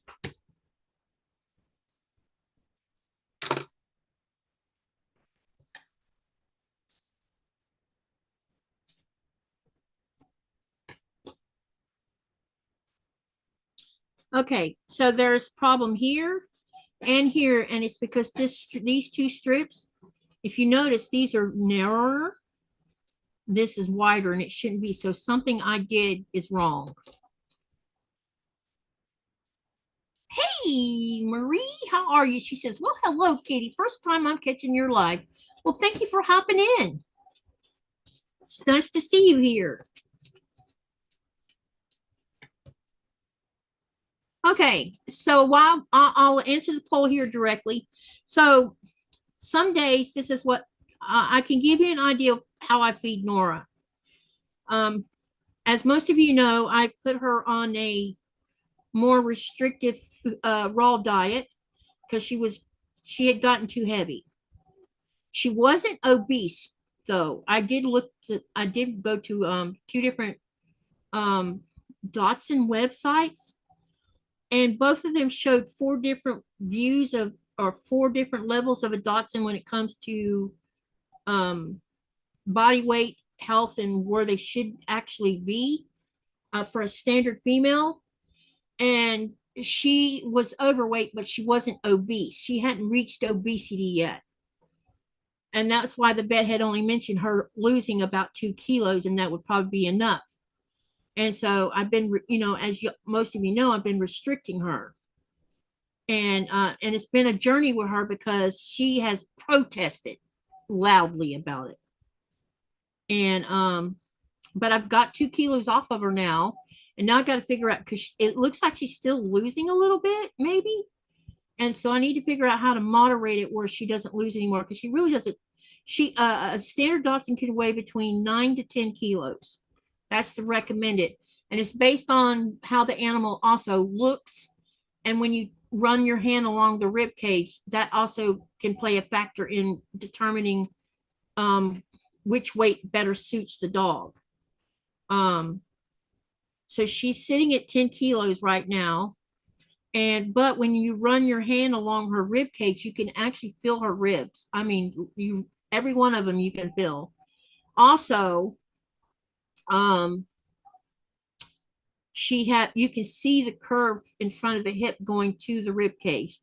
That's very prevalent. The only thing that's not as prevalent, but if you look hard enough, you can see it. There's supposed to be a curve up underneath that goes from the rib cage underneath the dog toward the front of the legs, of the back legs. That there should be a curvature there, but I'm not seeing it as much because she was heavier before I started this, so that may show up. But I have changed how I've been feeding her over the last week. When I got back home, I decided that because she's been voicing herself about she literally complains. She's like a child. She will let you know she's unhappy with how she's being fed. And so what I did is in the morning, or when I get up early in the day, I've been fixing her a bowl where she gets 1 whole egg. She gets 5 blueberries and about 6 or 7 haricots. And I put all of that in a bowl. You put that on the floor. Who wants to guess which thing she eats first? It's not on the pole. So it's got a whole egg that's not been cracked, a little bit of haricots, which is green beans, and 5 blueberries. Who wants to guess which one she eats first?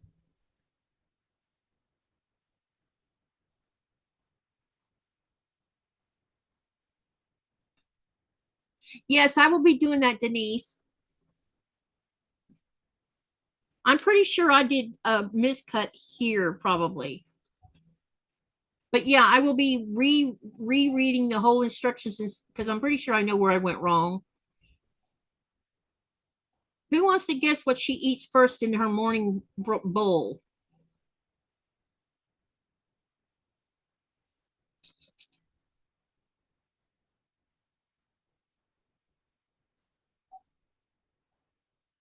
Marie says green beans.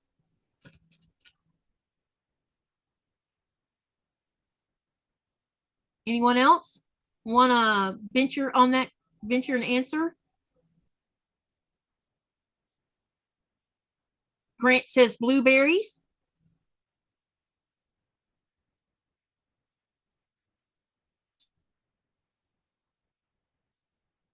Anyone else?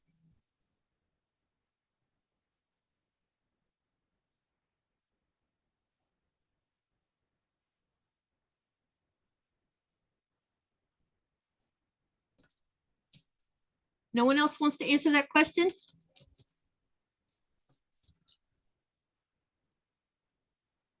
Because this is going somewhere, because I am going to answer the poll, but I'm letting you know about some changes that I've made over the last week. Okay, so she eats the blueberries first.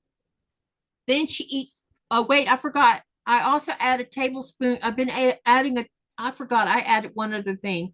I've been adding a tablespoon of cottage cheese. So she gets a whole egg, 5 blueberries, a small handful of the haricots, and a tablespoon of cottage cheese. Now, most of us would assume that she would eat the cottage cheese first, but she's eating the blueberries first. Then she eats the cottage cheese. Then she eats the haricots.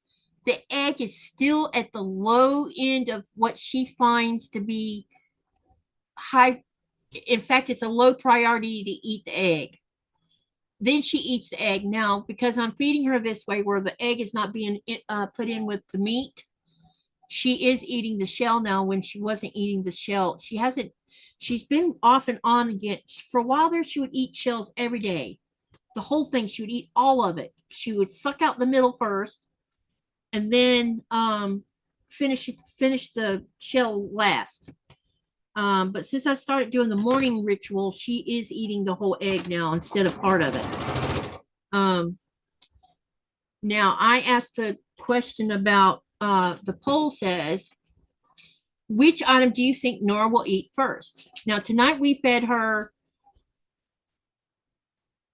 herring. Herring, apple, An apple pepper, and a pepper. sweet pepper. So she ate the herring first. So fish ranks number one position as far as Nora's concerned. Fruit comes next after that. So she ate the herring first, then she ate the herring. What did you say you put in there? Oh, she ate the apple, then she ate the sweet pepper.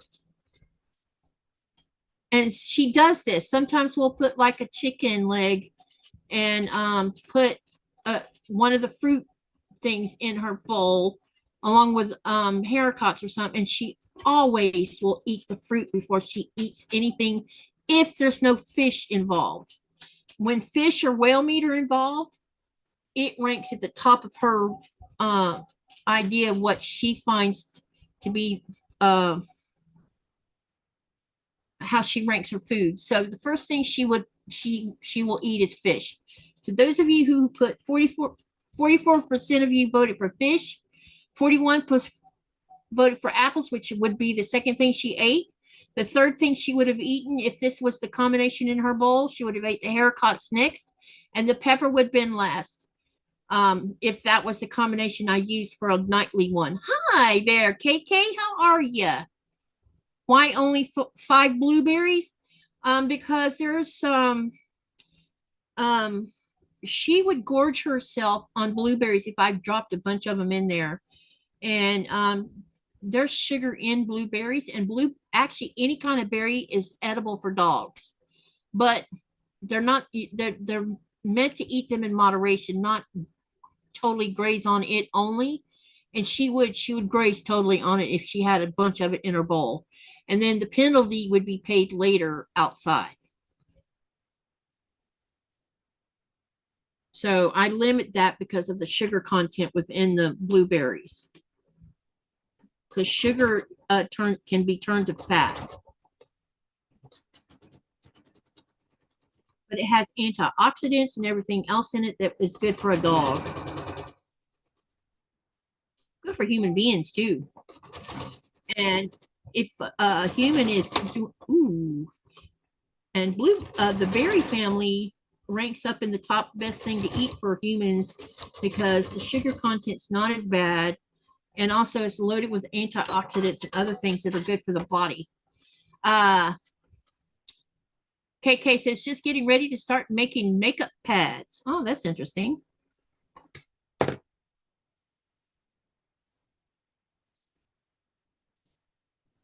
Okay, I got this, man, this is a hot mess.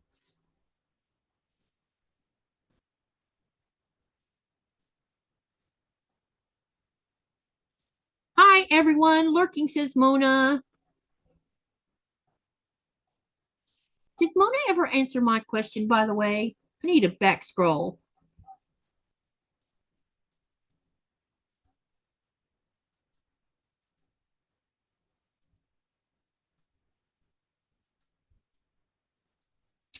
No, I don't think she did.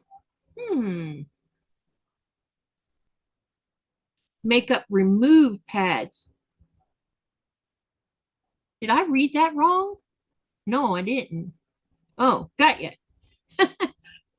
Yes, you did answer. Okay, that means I need to go hunt the answer then.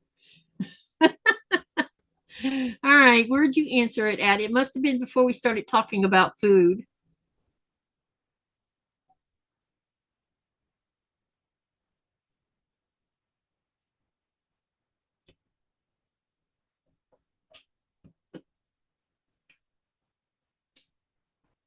Wow, it must be way up here somewhere.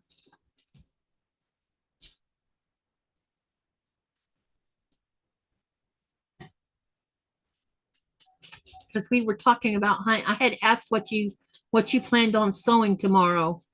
Ah, you said quilt, either a quilt or half square triangles. I think I'm going during your live. I think I'm going to work on my PMQ, the one that I mentioned yesterday on the live about finishing because I'm over halfway through with it. I think I'm gonna work on that during the live. Okay, this is a very bad block, but I'm gonna show it to you anyway.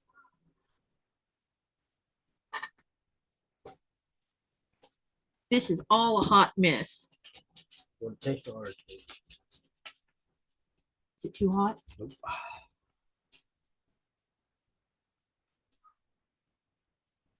Good enough, or you want to heat it more? You can heat it up a little more, but it is good. I haven't pressed this, so it's going to be a little bit messy, but you'll see where I made the mistake. And I'm not hiding my mistake because, like I said, I can make another one. And so here's the mistake right here and down here. Somehow or another, I made this wider than it should have been. So I'm not sure where I went wrong, but you can also see this whole side looks bigger than this side. So something here went wrong. So what I'll do is I'll go back and look at my measurements and see where I went wrong, and I'll make another one. And this one can go into my scrappy quilt that I have lots of blocks for that'll be for a scrappy quilt, and I can stick this one in here and it'll be fine. Uh-oh. Hey, honey.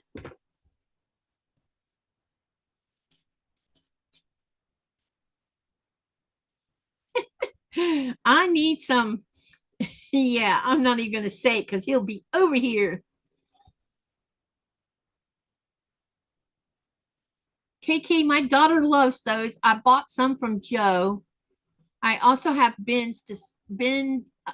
I have bins of bags to sew.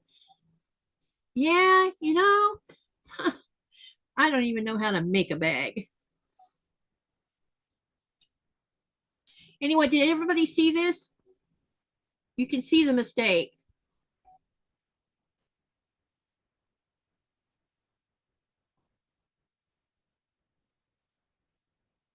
It's funny that that looks orange instead of yellow.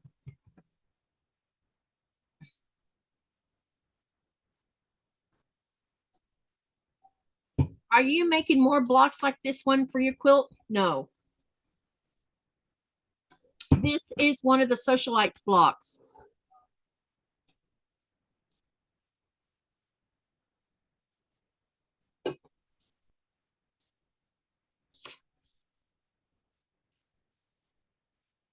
This block was designed by Stacy Lest HSU. I'm not sure how to say her name. I'm assuming it's Sue, maybe. The yellow is wider once on one side. Yep. They're definitely my measurements suck. So I must have miscut something.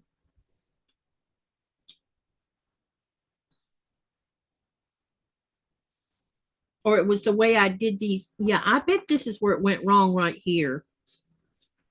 Because you sew the red to the yellow, and the yellow was supposed to be 3.5 inches, looks like. Yep, and that's probably where I went wrong. And then you sew the green, which is C, which is 3 inch right there on the other side. That's probably where I got it wrong at. And I can make a new one and use this in my, because I have lots of scrap blocks that I'm going to be sewing together in one big scrap quilt, and this can go in that. It will not get thrown out.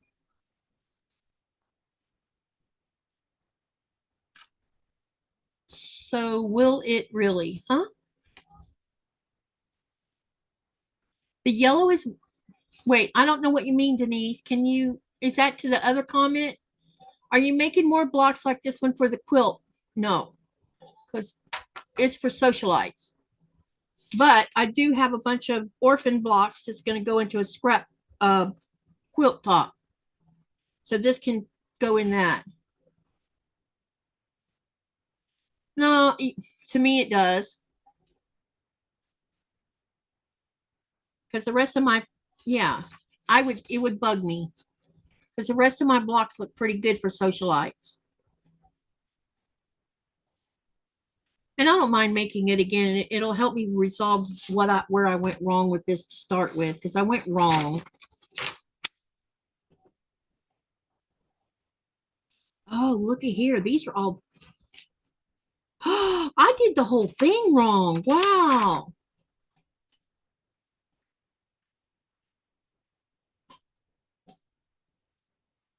Make two like this. Yeah, I did the whole thing wrong.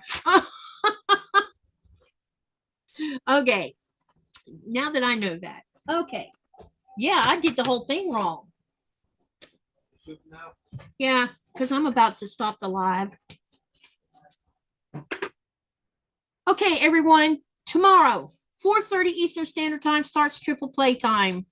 There will be Mona on my live with me, and I'll be on Mona's live with her. There'll be other guests as well that'll hopefully join me tomorrow. And hopefully we'll be hopping over on Mona's channel too. I know Sherry said she was going to come on both our channels, and Cynthia said she was going to come on both our channels. Now, I haven't seen either one of them tonight, so I'm hoping that they haven't forgotten that they volunteered for this. And also, don't forget that I'll be sewing with Sean at 8 a.m. Eastern Standard Time, and we will be working on our Christmas in July sew along. Wow, that's a lot of food, honey. And then I will be on Sherry's channel Sunday at 3:30 p.m. as well. So keep that in mind. And I will see all of y'all on someone's live probably tonight because we got Donna. What time is it anyway? I think Donna may have already gone live. I'm not sure.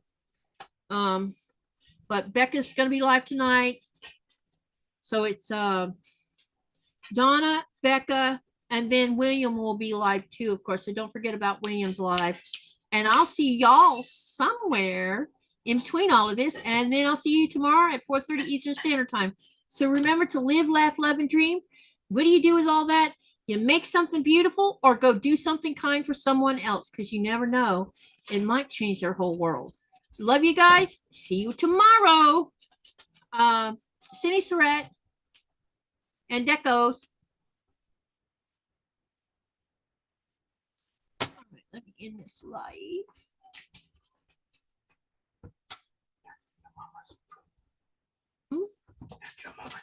No.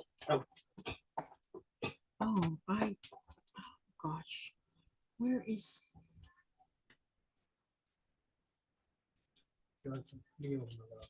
I will, my love. But first, I got to get off this live. Seem to have lost where I logged into it. Yeah, where did I log into it at? That's crazy. Oops.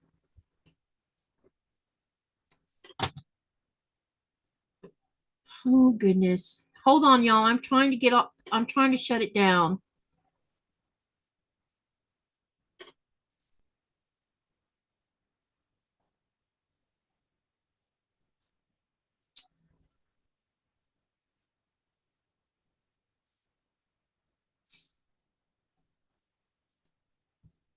Good night, everyone. Thank you.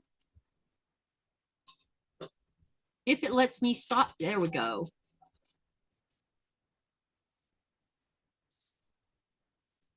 I'm having trouble getting it to shut off. Come on. There we go.